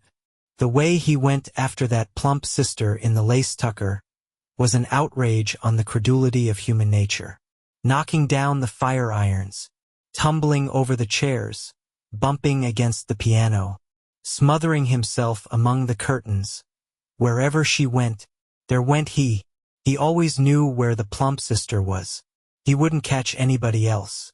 If you had fallen up against him, as some of them did, on purpose, he would have made a feint of endeavoring to seize you, which would have been an affront to your understanding, and would instantly have sidled off in the direction of the plump sister. She often cried out that it wasn't fair. And it really was not. But when at last he caught her, when, in spite of all her silken rustlings and her rapid flutterings past him, he got her into a corner whence there was no escape, then his conduct was the most execrable. For his pretending not to know her, his pretending that it was necessary to touch her headdress, and further to assure himself of her identity by pressing a certain ring upon her finger and a certain chain about her neck, was vile, monstrous. No doubt she told him her opinion of it. When, another blind man being in office, they were so very confidential together, behind the curtains. Scrooge's niece was not one of the blind man's buff party, but was made comfortable with a large chair and a footstool, in a snug corner where the ghost and Scrooge were close behind her. But she joined in the forfeits, and loved her love to admiration with all the letters of the alphabet. Likewise at the game of how, when, and where, she was very great, and to the secret joy of Scrooge's nephew, beat her sisters hollow, though they were sharp girls too, as Topper could have told you. There might have been 20 people there, young and old, but they all played, and so did Scrooge. For wholly forgetting in the interest he had in what was going on, that his voice made no sound in their ears, he sometimes came out with his guess quite loud, and very often guessed quite right, too. For the sharpest needle, best Whitechapel, warranted not to cut in the eye, was not sharper than Scrooge, blunt as he took it in his head to be. The ghost was greatly pleased to find him in this mood, and looked upon him with such favor, that he begged like a boy to be allowed to stay until the guests departed. But this the spirit said could not be done. "Here is a new game," said Scrooge. "1/2 hour. Spirit, only one." It was a game called Yes and No, where Scrooge's nephew had to think of something, and the rest must find out what. He only answering to their questions yes or no, as the case was. The brisk fire of questioning to which he was exposed elicited from him that he was thinking of an animal, a live animal, rather a disagreeable animal, a savage animal, an animal that growled and grunted sometimes, and talked sometimes, and lived in London, and walked about the streets, and wasn't made a show of, and wasn't led by anybody, and didn't live in a menagerie, and was never killed in a market, and was not a horse or an ass or a cow or a bull or a tiger or a dog or a pig or a cat or a bear. At every fresh question that was put to him, this nephew burst into a fresh roar of laughter, and was so inexpressibly tickled that he was obliged to get up off the sofa and stamp. At last the plump sister, falling into a similar state, cried out, "I have found it out. I know what it is, Fred. I know what it is." "What is it?" cried Fred. "It's your Uncle Scrooge," which it certainly was. Admiration was the universal sentiment, though some objected that the reply to "Is it a bear?" ought to have been yes, inasmuch as an answer in the negative was sufficient to have diverted their thoughts from Mr. Scrooge, supposing they had ever had any tendency that way. "He has given us plenty of merriment, I am sure," said Fred, "and it would be ungrateful not to drink his health. Here is a glass of mulled wine ready to our hand at the moment, and I say, Uncle Scrooge!" "Well, Uncle Scrooge," they cried, "a Merry Christmas and a Happy New Year to the old man, whatever he is," said Scrooge's nephew. "He wouldn't take it from me, but may he have it, nevertheless." Uncle Scrooge. Uncle Scrooge had imperceptibly become so gay and light of heart that he would have pledged the unconscious company in return, and thanked them in an inaudible speech, if the ghost had given him time. But the whole scene passed off in the breath of the last word spoken by his nephew, and he and the spirit were again upon their travels. Much they saw, and far they went, and many homes they visited, but always with a happy end. The spirit stood beside sick beds, and they were cheerful. On foreign lands, and they were close at home, by struggling men, and they were patient in their greater hope. By poverty, and it was rich. In almshouse, hospital, and jail, in misery's every refuge, where vain man in his little brief authority had not made fast the door, and barred the spirit out, he left his blessing and taught Scrooge his precepts. It was a long night, if it were only a night. But Scrooge had his doubts of this, because the Christmas holidays appeared to be condensed into the space of time they passed together. It was strange, too, that while Scrooge remained unaltered in his outward form, the ghost grew older, clearly older.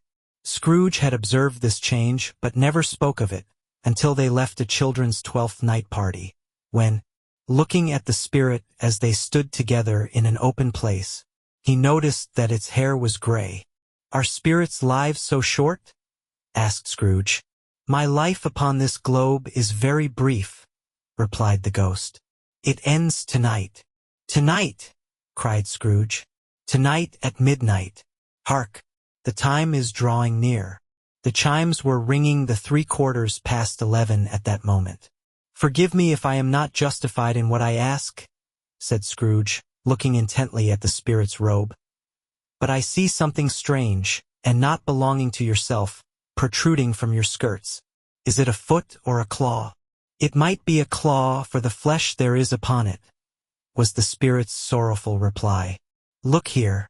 From the foldings of its robe, it brought 2 children, wretched, abject, frightful, hideous, miserable. They knelt down at its feet, and clung upon the outside of its garment. "Oh, man! Look here! Look! Look! Down here!" exclaimed the ghost. They were a boy and girl, yellow, meager, ragged, scowling, wolfish, but prostrate, too, in their humility, where graceful youth should have filled their features out, and touched them with its freshest tints. A stale and shriveled hand, like that of age, had pinched and twisted them, and pulled them into shreds. Where angels might have sat enthroned, devils lurked, and glared out menacing. No change, no degradation, no perversion of humanity, in any grade, through all the mysteries of wonderful creation, has monsters half so horrible and dread. Scrooge started back, appalled. Having them shown to him in this way, he tried to say they were fine children, but the words choked themselves, rather than be parties to a lie of such enormous magnitude. "Spirit, are they yours?" Scrooge could say no more. "They are man's," said the spirit, looking down upon them. "And they cling to me, appealing from their fathers. This boy is ignorance. This girl is want. Beware them both, and all of their degree, but most of all beware this boy. For on his brow I see that written which is doom, unless the writing be erased." "Deny it!" cried the spirit, stretching out its hand towards the city. "Slander those who tell it ye. Admit it for your factious purposes, and make it worse. And bide the end. Have they no refuge or resource?" cried Scrooge. "Are there no prisons?" said the spirit, turning on him for the last time with his own words. "Are there no workhouses?" The bell struck 12. Scrooge looked about him for the ghost and saw it not. As the last stroke ceased to vibrate, he remembered the prediction of old Jacob Marley, and lifting up his eyes, beheld a solemn phantom, draped and hooded, coming, like a mist along the ground, towards him. Stave 4. The last of the spirits. The phantom slowly, gravely, silently, approached. When it came near him, Scrooge bent down upon his knee. For in the very air through which the spirit moved it seemed to scatter gloom and mystery. It was shrouded in a deep black garment, which concealed its head, its face, its form, and left nothing of it visible save one outstretched hand. But for this it would have been difficult to detach its figure from the night, and separate it from the darkness by which it was surrounded. He felt that it was tall and stately when it came beside him, and that its mysterious presence filled him with a solemn dread. He knew no more, for the spirit neither spoke nor moved. "I am in the presence of the ghost of Christmas yet to come?" said Scrooge. The spirit answered not, but pointed onward with its hand. You are about to show me shadows of the things that have not happened, but will happen in the time before us. Scrooge pursued. Is that so, Spirit? The upper portion of the garment was contracted for an instant in its folds, as if the spirit had inclined its head. That was the only answer he received. Although well used to ghostly company by this time, Scrooge feared the silent shape so much that his legs trembled beneath him, and he found that he could hardly stand when he prepared to follow it. The spirit paused a moment, as observing his condition, and giving him time to recover. But Scrooge was all the worse for this. It thrilled him with a vague, uncertain horror to know that behind the dusky shroud there were ghostly eyes intently fixed upon him, while he, though he stretched his own to the utmost, could see nothing but a spectral hand and one great heap of black.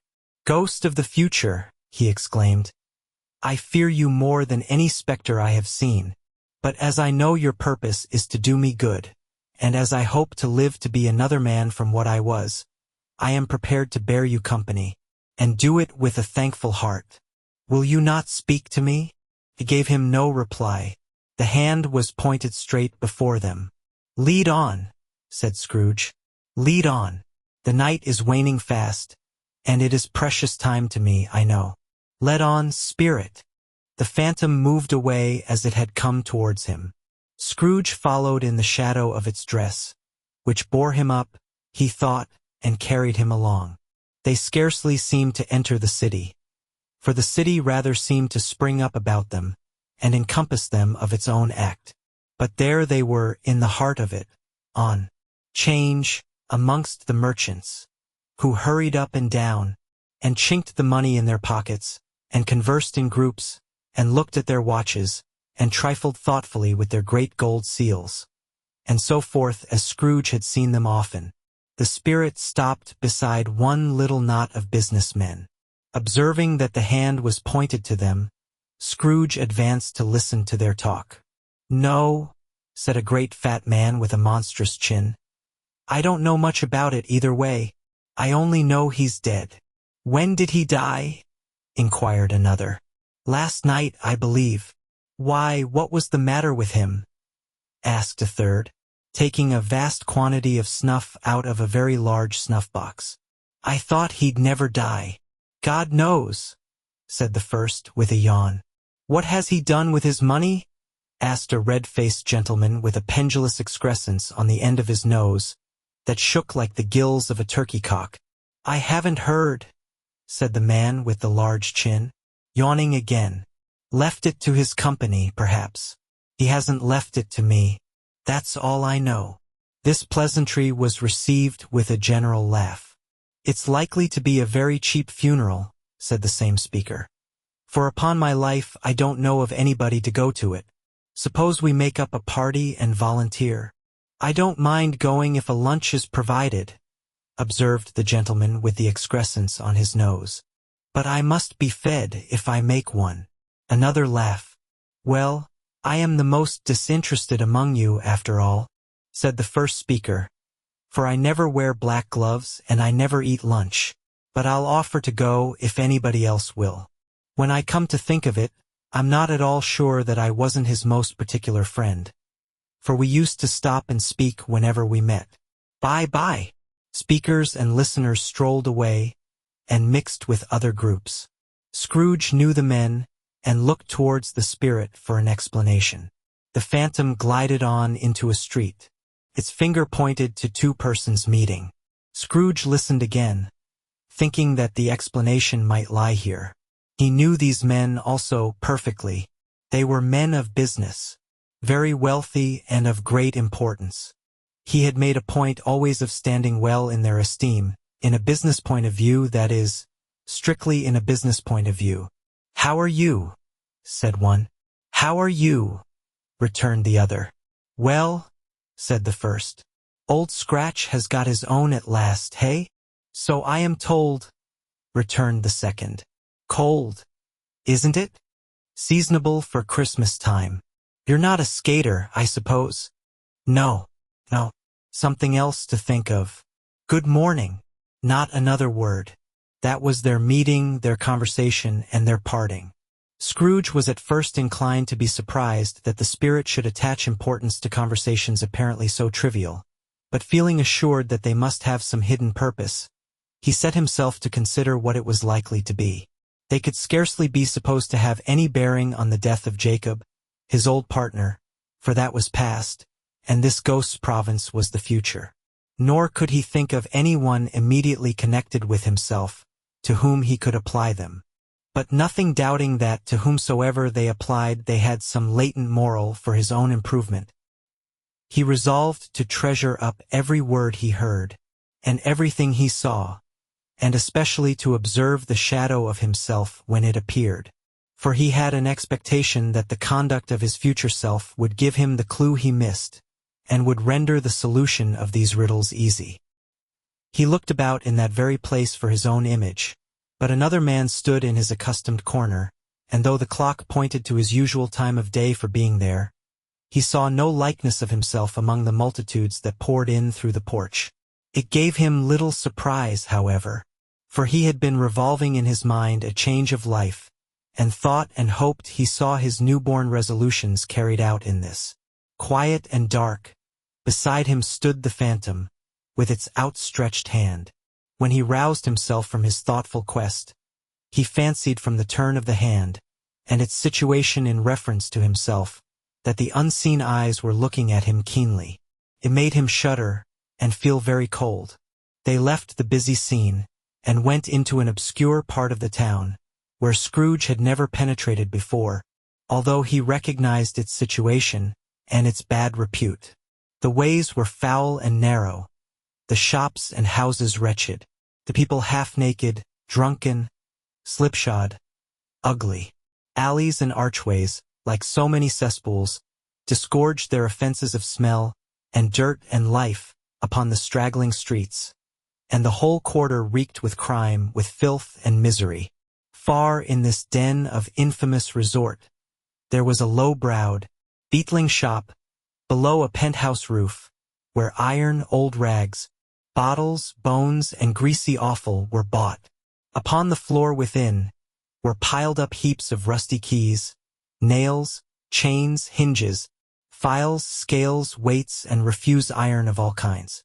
Secrets that few would like to scrutinize were bred and hidden in mountains of unseemly rags, masses of corrupted fat, and sepulchres of bones. Sitting in among the wares he dealt in, by a charcoal stove, made of old bricks, was a gray-haired rascal, nearly 70 years of age, who had screened himself from the cold air without, by a fussy curtaining of miscellaneous tatters, hung upon a line, and smoked his pipe in all the luxury of calm retirement. Scrooge and the phantom came into the presence of this man, just as a woman with a heavy bundle slunk into the shop.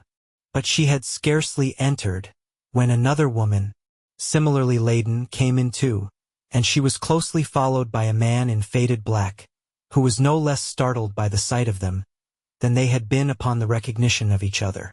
After a short period of blank astonishment, in which the old man with the pipe had joined them, they all three burst into a laugh. "Let the charwoman alone to be the first," cried she who had entered first. "Let the laundress alone to be the second, and let the undertaker's man alone to be the third.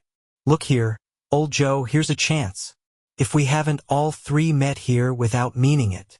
"You couldn't have met in a better place," said old Joe, removing his pipe from his mouth. "Come into the parlor. You were made free of it long ago, you know, and the other two aren't strangers. Stop till I shut the door of the shop. Ah, how it squeaks! There ain't such a rusty bit of metal in the place as its own hinges, I believe, and I'm sure there's no such old bones here as mine. Ha, ha! We're all suitable to our calling, we're well matched. Come into the parlor. Come into the parlor." The parlor was the space behind the screen of rags. The old man raked the fire together with an old stair-rod, and having trimmed his smoky lamp, for it was night, with the stem of his pipe, put it in his mouth again. While he did this, the woman who had already spoken threw her bundle on the floor, and sat down in a flaunting manner on a stool, crossing her elbows on her knees, and looking with a bold defiance at the other two. "What odds, then? What odds, Mrs. Dilbear?" said the woman. "Every person has a right to take care of themselves. He always did." "That's true, indeed," said the laundress. "No man more so. Why then, don't stand staring as if you was afraid. Woman, who's the wiser? We're not going to pick holes in each other's coats, I suppose?" "No, indeed," said Mrs. Dilbear and the man together. "We should hope not." "Very well, then," cried the woman. "That's enough. Who's the worse for the loss of a few things like these? Not a dead man, I suppose?" "No, indeed," said Mrs. Dilbear, laughing. "If he wanted to keep him after he was dead, a wicked old screw," pursued the woman. "Why wasn't he natural in his lifetime? If he had been, he'd have had somebody to look after him when he was struck with death, instead of lying gasping out his last there, alone by himself." "It's the truest word that ever was spoke," said Mrs. Dilbear. "It's a judgment on him." "I wish it was a little heavier judgment," replied the woman. "And it should have been, you may depend upon it, if I could have laid my hands on anything else. Open that bundle, old Joe, and let me know the value of it. Speak out plain. I'm not afraid to be the first, nor afraid for them to see it. We know pretty well that we were helping ourselves. Before we met here, I believe. It's no sin. Open the bundle, Joe." But the gallantry of her friends would not allow of this, and the man in faded black, mounting the breach first, produced his plunder. It was not extensive. A seal or two, a pencil case, a pair of sleeve buttons, and a brooch of no great value were all. They were severally examined and appraised by old Joe, who chalked the sums he was disposed to give for each upon the wall, and added them up into a total when he found there was nothing more to come. "That's your account," said Joe. "And I wouldn't give another sixpence, if I was to be boiled for not doing it. Who's next?" Mrs. Dilbear was next. Sheets and towels, a little wearing apparel, 2 old-fashioned silver teaspoons, a pair of sugar tongs, and a few boots. Her account was stated on the wall in the same manner. "I always give too much to ladies. It's a weakness of mine, and that's the way I ruin myself," said old Joe. "That's your account. If you asked me for another penny, and made it an open question, I'd repent of being so liberal and knock off half a crown." "And now undo my bundle, Joe," said the first woman. Joe went down on his knees for the greater convenience of opening it, and having unfastened a great many knots, dragged out a large and heavy roll of some dark stuff. "What do you call this?" said Joe. "Bed curtains." "Ah," returned the woman, laughing and leaning forward on her crossed arms. "Bed curtains. You don't mean to say you took him down, rings and all, with him lying there?" said Joe. "Yes, I do," replied the woman. "Why not? You were born to make your fortune," said Joe, "and you'll certainly do it. I certainly shan't hold my hand, when I can get anything in it by reaching it out. For the sake of such a man as he was, I promise you, Joe," returned the woman coolly. "Don't drop that oil upon the blankets, now." "His blankets?" asked Joe. "Whose else's do you think?" replied the woman. "He isn't likely to take cold without 'em, I dare say. I hope he didn't die of anything catching, eh?" said old Joe, stopping in his work and looking up. "Don't you be afraid of that," returned the woman. "I ain't so fond of his company that I'd loiter about him for such things, if he did. Ah, you may look through that shirt till your eyes ache, but you won't find a hole in it, nor a threadbare place. It's the best he had, and a fine one too. They'd have wasted it, if it hadn't been for me." "What do you call wasting of it?" asked old Joe. "Putting it on him to be buried in, to be sure," replied the woman with a laugh. "Somebody was fool enough to do it, but I took it off again. If calico ain't good enough for such a purpose, it isn't good enough for anything. It's quite as becoming to the body. He can't look uglier than he did in that one." Scrooge listened to this dialogue in horror. As they sat grouped about their spoil, In the scanty light afforded by the old man's lamp, he viewed them with a detestation and disgust, which could hardly have been greater, though they had been obscene demons, marketing the corpse itself. "Ha, ha!"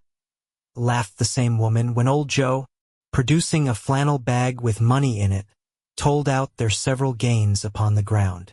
"This is the end of it, you see. He frightened everyone away from him when he was alive, to profit us when he was dead. Ha, ha, ha! Spirit!" said Scrooge, shuddering from head to foot. I see. The case of this unhappy man might be my own. My life tends that way now. Merciful heaven! What is this?" He recoiled in terror, for the scene had changed, and now he almost touched a bed. A bare, uncurtained bed, on which, beneath a ragged sheet, there lay a something covered up, which, though it was dumb, announced itself in awful language. The room was very dark, too dark to be observed with any accuracy, though Scrooge glanced round it in obedience to a secret impulse, anxious to know what kind of room it was.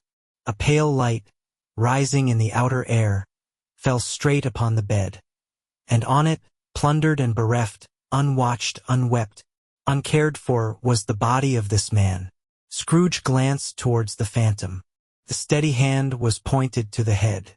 The cover was so carelessly adjusted that the slightest raising of it, the motion of a finger upon Scrooge's part, would have disclosed the face. He thought of it, felt how easy it would be to do, and longed to do it, but had no more power to withdraw the veil than to dismiss the spectre at his side. "O cold, cold, rigid, dreadful death, set up thine altar here, and dress it with such terrors as thou hast at thy command. For this is thy dominion, but of the loved, revered, and honored head, thou canst not turn one hair to thy dread purposes, or make one feature odious. It is not that the hand is heavy and will fall down when released.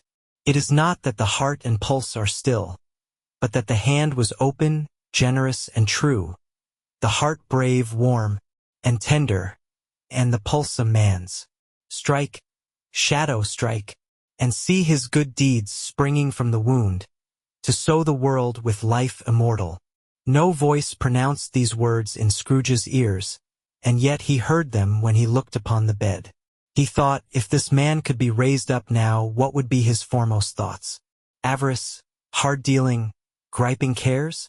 They have brought him to a rich end. Truly, he lay in the dark, empty house, with not a man, a woman, or a child, to say that he was kind to me in this or that, and for the memory of one kind word I will be kind to him. A cat was tearing at the door, and there was a sound of gnawing rats beneath the hearthstone. What they wanted in the room of death, and why they were so restless and disturbed, Scrooge did not dare to think. "Spirit," he said, "this is a fearful place. In leaving it, I shall not leave its lesson, trust me. Let us go." Still the ghost pointed with an unmoved finger to the head. "I understand you," Scrooge returned, "and I would do it if I could, but I have not the power, Spirit. I have not the power." Again it seemed to look upon him. "If there is any person in the town who feels emotion caused by this man's death," said Scrooge, quite agonized, "show that person to me, Spirit, I beseech you." The phantom spread its dark robe before him for a moment, like a wing, and withdrawing it revealed a room by daylight, where a mother and her children were. She was expecting someone, and with anxious eagerness, for she walked up and down the room, started at every sound, looked out from the window, glanced at the clock, tried, but in vain, to work with her needle, and could hardly bear the voices of the children in their play. At length the long-expected knock was heard. She hurried to the door and met her husband, a man whose face was careworn and depressed, though he was young. There was a remarkable expression in it now, a kind of serious delight of which he felt ashamed, and which he struggled to repress. He sat down to the dinner that had been hoarding for him by the fire, and when she asked him faintly what news, which was not until after a long silence, He appeared embarrassed how to answer. "Is it good?" she said. "Or bad?" "To help him." "Bad," he answered. "We are quite ruined?" "No. There is hope yet, Caroline." "If he relents?" she said, amazed. "There is. Nothing is past hope, if such a miracle has happened." "He is past relenting," said her husband. "He is dead." She was a mild and patient creature if her face spoke truth, but she was thankful in her soul to hear it, and she said so with clasped hands. She prayed forgiveness the next moment, and was sorry, but the first was the emotion of her heart. What the half-drunken woman whom I told you of last night said to me, when I tried to see him and obtain a week's delay, and what I thought was a mere excuse to avoid me, turns out to have been quite true. He was not only very ill, but dying then. To whom will our debt be transferred? I don't know. But before that time we shall be ready with the money, and even though we were not, it would be a bad fortune indeed to find so merciless a creditor in his successor. We may sleep tonight with light hearts, Caroline. Yes. Soften it as they would, their hearts were lighter. The children's faces, hushed and clustered round to hear what they so little understood, were brighter. And it was a happier house for this man's death. The only emotion that the ghost could show him, caused by the event, was one of pleasure. "Let me see some tenderness connected with a death," said Scrooge. "Or that dark chamber spirit which we left just now will be forever present to me." The ghost conducted him through several streets familiar to his feet, and as they went along, Scrooge looked here and there to find himself, but nowhere was he to be seen. They entered poor Bob Cratchit's house, the dwelling he had visited before, and found the mother and the children seated round the fire. Quiet, very quiet. The noisy little Cratchits were as still as statues in one corner, and sat looking up at Peter, who had a book before him. The mother and her daughters were engaged in sewing. But surely they were very quiet, and he took a child, and set him in the midst of them.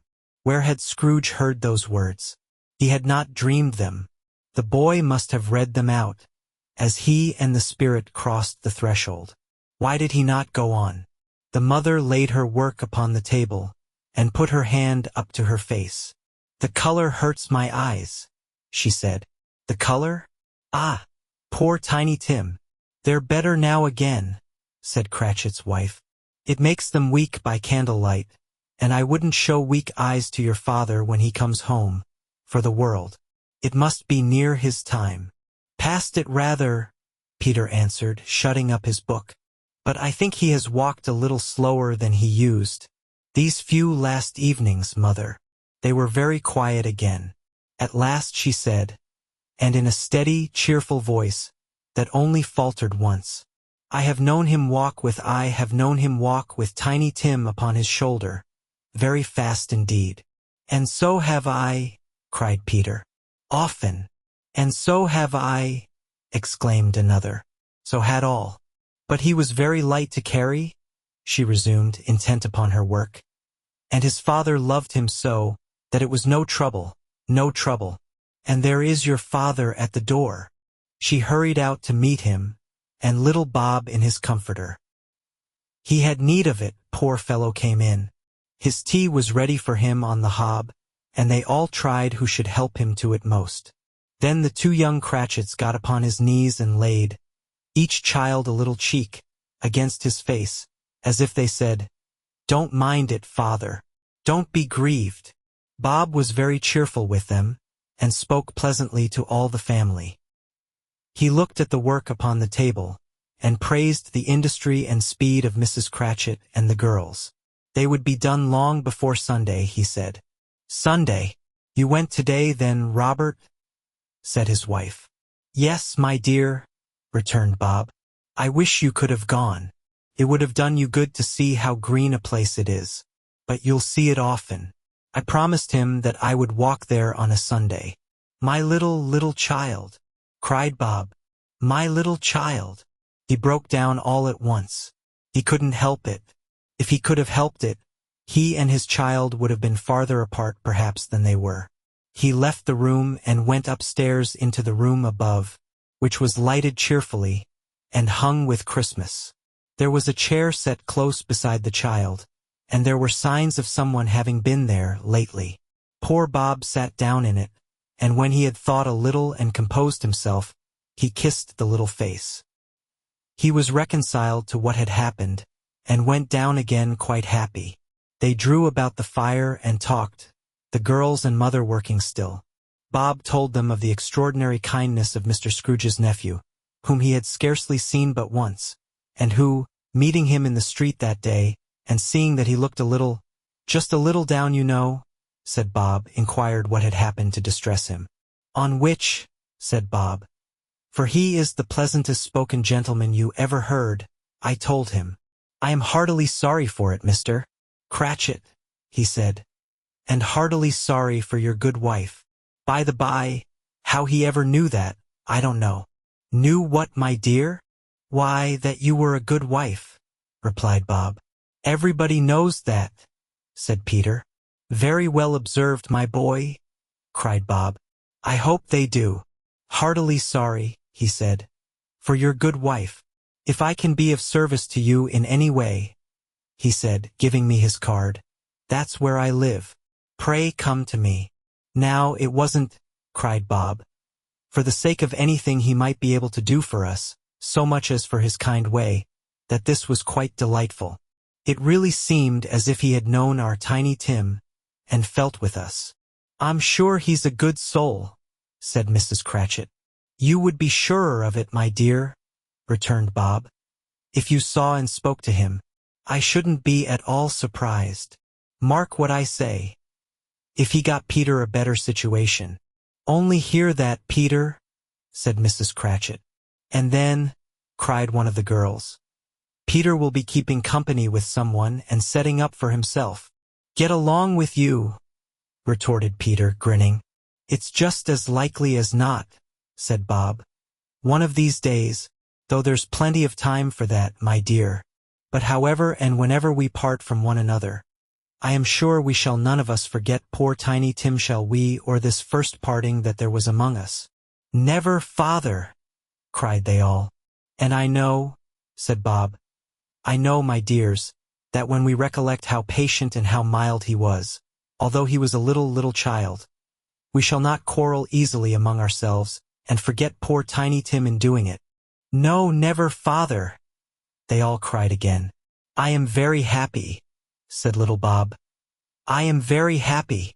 Mrs. Cratchit kissed him, his daughters kissed him, the two young Cratchits kissed him, and Peter and himself shook hands.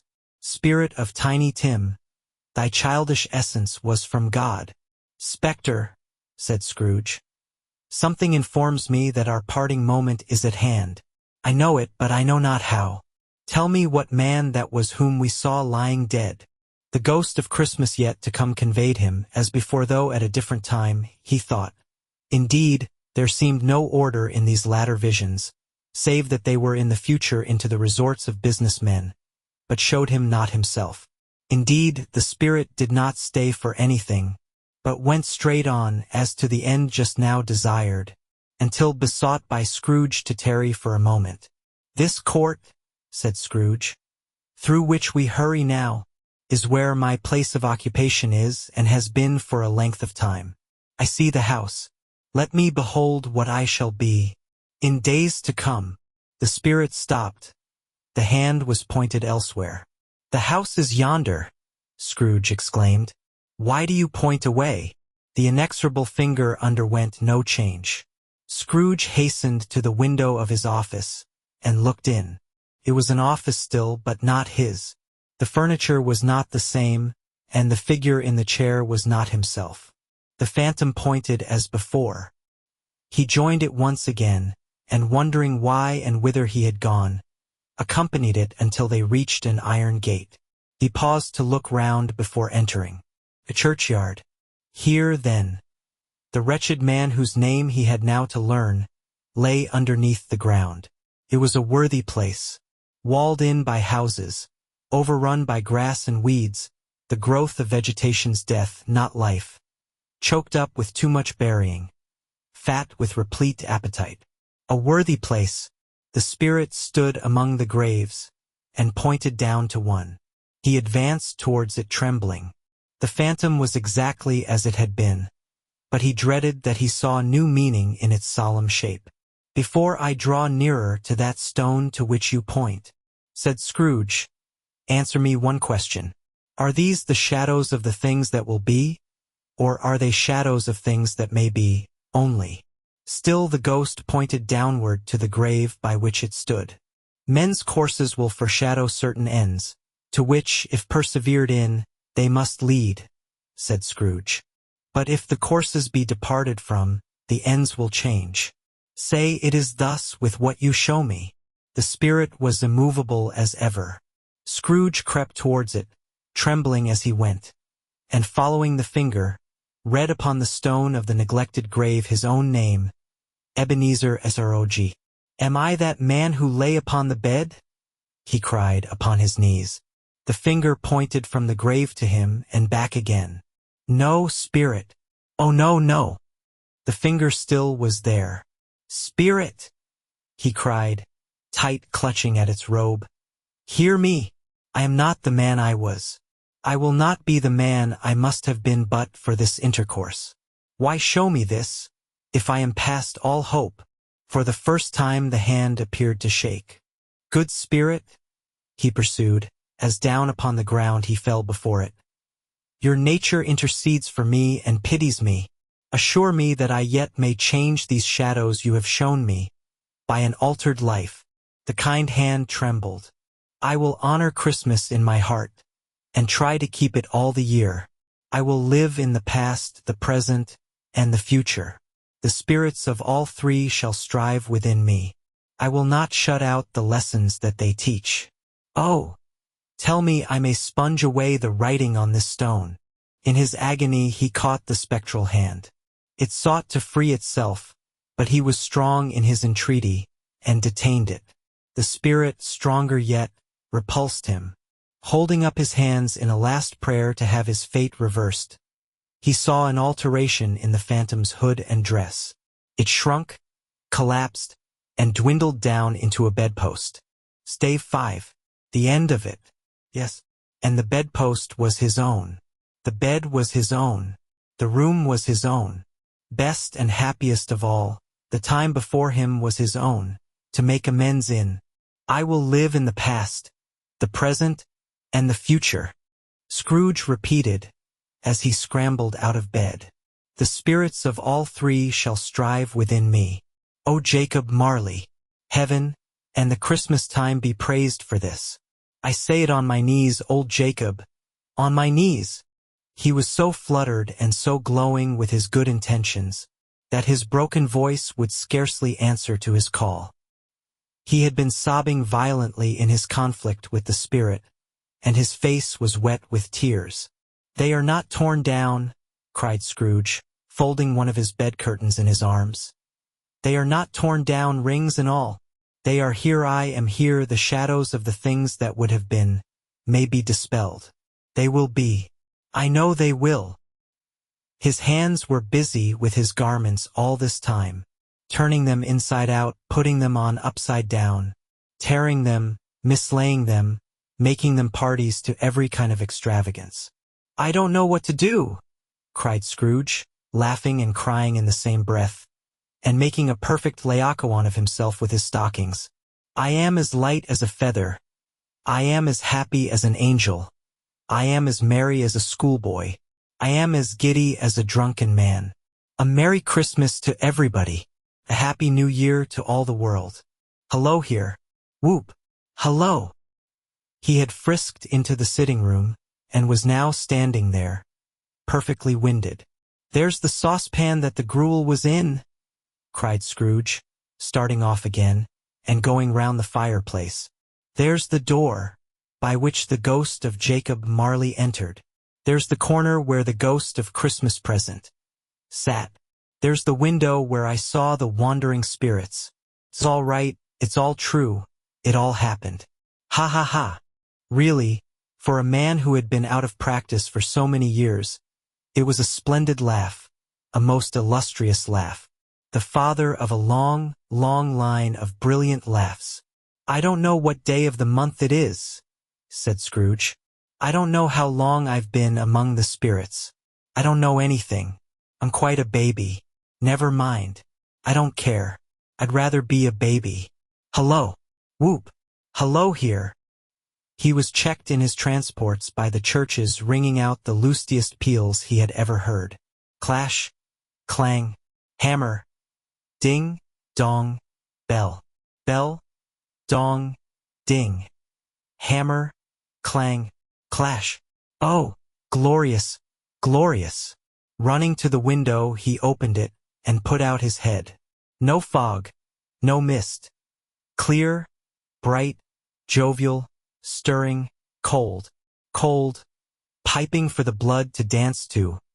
Golden sunlight, heavenly sky, sweet fresh air, merry bells.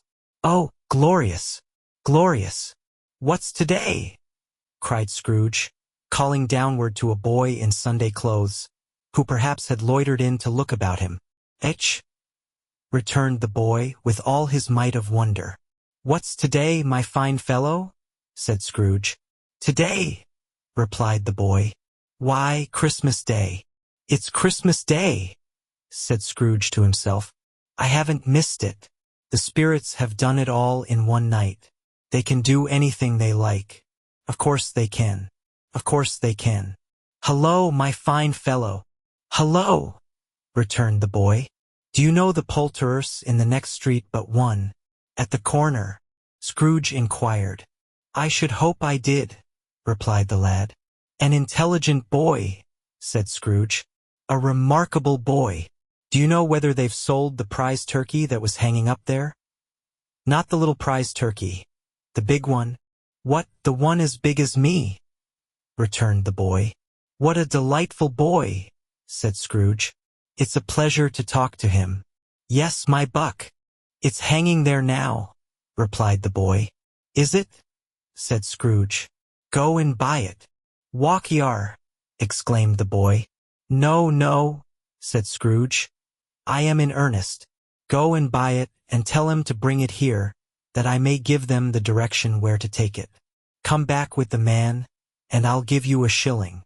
Come back with him in less than 5 minutes, and I'll give you half a crown." The boy was off like a shot. He must have had a steady hand at a trigger who could have got a shot off half so fast. "I'll send it to Bob Cratchit's," whispered Scrooge, rubbing his hands and splitting with a laugh. "He shan't know who sends it. It's twice the size of Tiny Tim. Joe Miller never made such a joke as sending it to Bob's will be." The hand in which he wrote the address was not a steady one, but write it he did, somehow, and went downstairs to open the street door, ready for the coming of the poulterer's man. As he stood there, waiting his arrival, the knocker caught his eye. "I shall love it as long as I live," cried Scrooge, patting it with his hand. "I scarcely ever looked at it before. What an honest expression it has in its face. It's a wonderful knocker. Here's the turkey. Hello. Whoop. How are you? Merry Christmas." It was a turkey. He never could have stood upon his legs. That bird. He would have snapped him short off in a minute, like sticks of sealing wax. "Why, it's impossible to carry that to Camden Town," said Scrooge. "You must have a cab." The chuckle with which he said this, and the chuckle with which he paid for the turkey, and the chuckle with which he paid for the cab, and the chuckle with which he recompensed the boy, were only to be exceeded by the chuckle with which he sat down breathless in his chair again, and chuckled till he cried. Shaving was not an easy task, for his hand continued to shake very much, and shaving requires attention, even when you don't dance while you are at it. But if he had cut the end of his nose off, he would have put a piece of sticking plaster over it, and been quite satisfied. He dressed himself all in his best, and at last got out into the streets. The people were by this time pouring forth, as he had seen them with the ghost of Christmas present, and walking with his hands behind him, Scrooge regarded every one with a delighted smile. He looked so irresistibly pleasant, in a word, that 3 or 4 good-humored fellows said, "Good morning, sir." "A Merry Christmas to you." And Scrooge said often afterwards, that of all the blithe sounds he had ever heard, those were the blithest in his ears. He had not gone far, when coming on towards him he beheld the portly gentleman, who had walked into his counting-house the day before, and said, "Scrooge and Marley's, I believe?" It sent a pang across his heart to think how this old gentleman would look upon him when they met. But he knew what path lay straight before him, and he took it. "My dear sir," said Scrooge, quickening his pace, and taking the old gentleman by both his hands. "How do you do? I hope you succeeded yesterday. It was very kind of you. A Merry Christmas to you, sir." "Mr. Scrooge." "Yes," said Scrooge. "That is my name, and I fear it may not be pleasant to you. Allow me to ask your pardon. And will you have the goodness—" Here Scrooge whispered in his ear. "Lord bless me!" cried the gentleman, as if his breath were taken away. "My dear Mr. Scrooge, are you serious?" "If you please," said Scrooge. "Not a farthing less.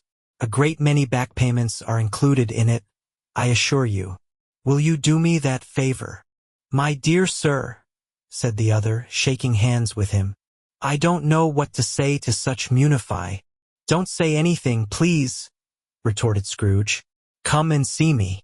Will you come and see me?" "I will," cried the old gentleman, and it was clear he meant to do it. "Thank-ye," said Scrooge. "I am much obliged to you. I thank you 50 times. Bless you." He went to church and walked about the streets, and watched the people hurrying to and fro, and patted children on the head, and questioned beggars, and looked down into the kitchens of houses, and up to the windows, and found that everything could yield him pleasure. He had never dreamed that any walk, that anything, could give him so much happiness. In the afternoon he turned his steps towards his nephew's house. He passed the door a dozen times, before he had the courage to go up and knock. But he made a dash and did it. "Is your master at home, my dear?" said Scrooge to the girl. "Nice girl. Very." "Yes, sir." "Where is he, my love?" said Scrooge. "He's in the dining-room, sir, along with mistress. I'll show you upstairs, if you please." "Thank-ye." "He knows me," said Scrooge, with his hand already on the dining-room lock. "I'll go in here, my dear."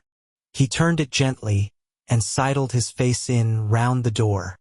They were looking at the table, which was spread out in great array, for these young housekeepers are always nervous on such points, and like to see that everything is right. "Fred," said Scrooge. "Dear heart alive, how his niece by marriage started." Scrooge had forgotten, for the moment, about her sitting in the corner with the footstool, or he wouldn't have done it on any account. "Why, bless my soul!" cried Fred. "Who's that?" "It's I, your Uncle Scrooge. I have come to dinner. Will you let me in, Fred?"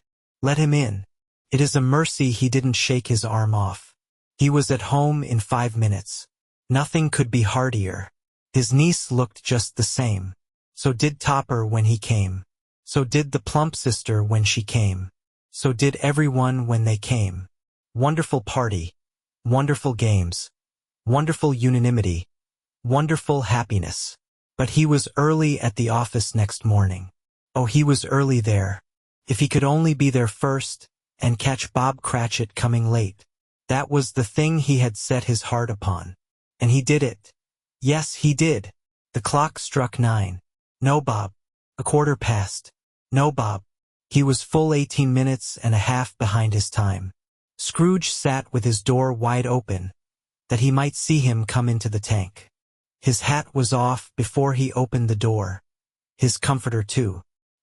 He was on his stool in a jiffy, driving away with his pen, as if he were trying to overtake 9 o'clock. "Hullo!" growled Scrooge in his accustomed voice, as near as he could feign it. "What do you mean by coming here at this time of day?" "I am very sorry, sir," said Bob. "I am behind my time." "You are?" repeated Scrooge. "Yes, I think you are. Step this way, sir, if you please."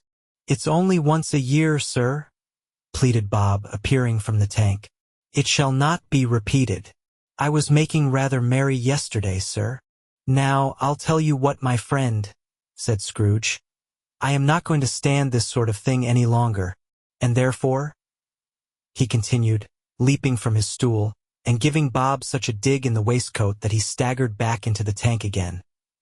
"And therefore I am about to raise your salary."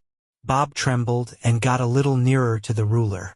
He had a momentary idea of knocking Scrooge down with it, holding him and calling to the people in the court for help and a straight waistcoat. "A Merry Christmas, Bob," said Scrooge, with an earnestness that could not be mistaken, as he clapped him on the back. "A merrier Christmas, Bob, my good fellow, than I have given you for many a year. I'll raise your salary, and endeavor to assist your struggling family, and we will discuss your affairs this very afternoon, over a Christmas bowl of smoking bishop. Bob, make up the fires, and buy another coal scuttle before you. Another Bob Cratchit." Scrooge was better than his word. He did it all and infinitely more, and to Tiny Tim, who did not die, he was a second father. He became as good a friend, as good a master, and as good a man as the good old city knew, or any other good old city, town, or borough in the good old world. Some people laughed to see the alteration in him, but he let them laugh and little heeded them, for he was wise enough to know that nothing ever happened on this globe for good, at which some people did not have their fill of laughter in the outset, and knowing that such as these would be blind anyway, he thought it quite as well that they should wrinkle up their eyes in grins, as have the malady in less attractive forms. His own heart laughed, and that was quite enough for him. He had no further intercourse with spirits, but lived upon the total abstinence principle ever afterwards, and it was always said of him that he knew how to keep Christmas well, if any man alive possessed the knowledge. May that be truly said of us, and all of us. And so, as Tiny Tim observed, God bless us, every one.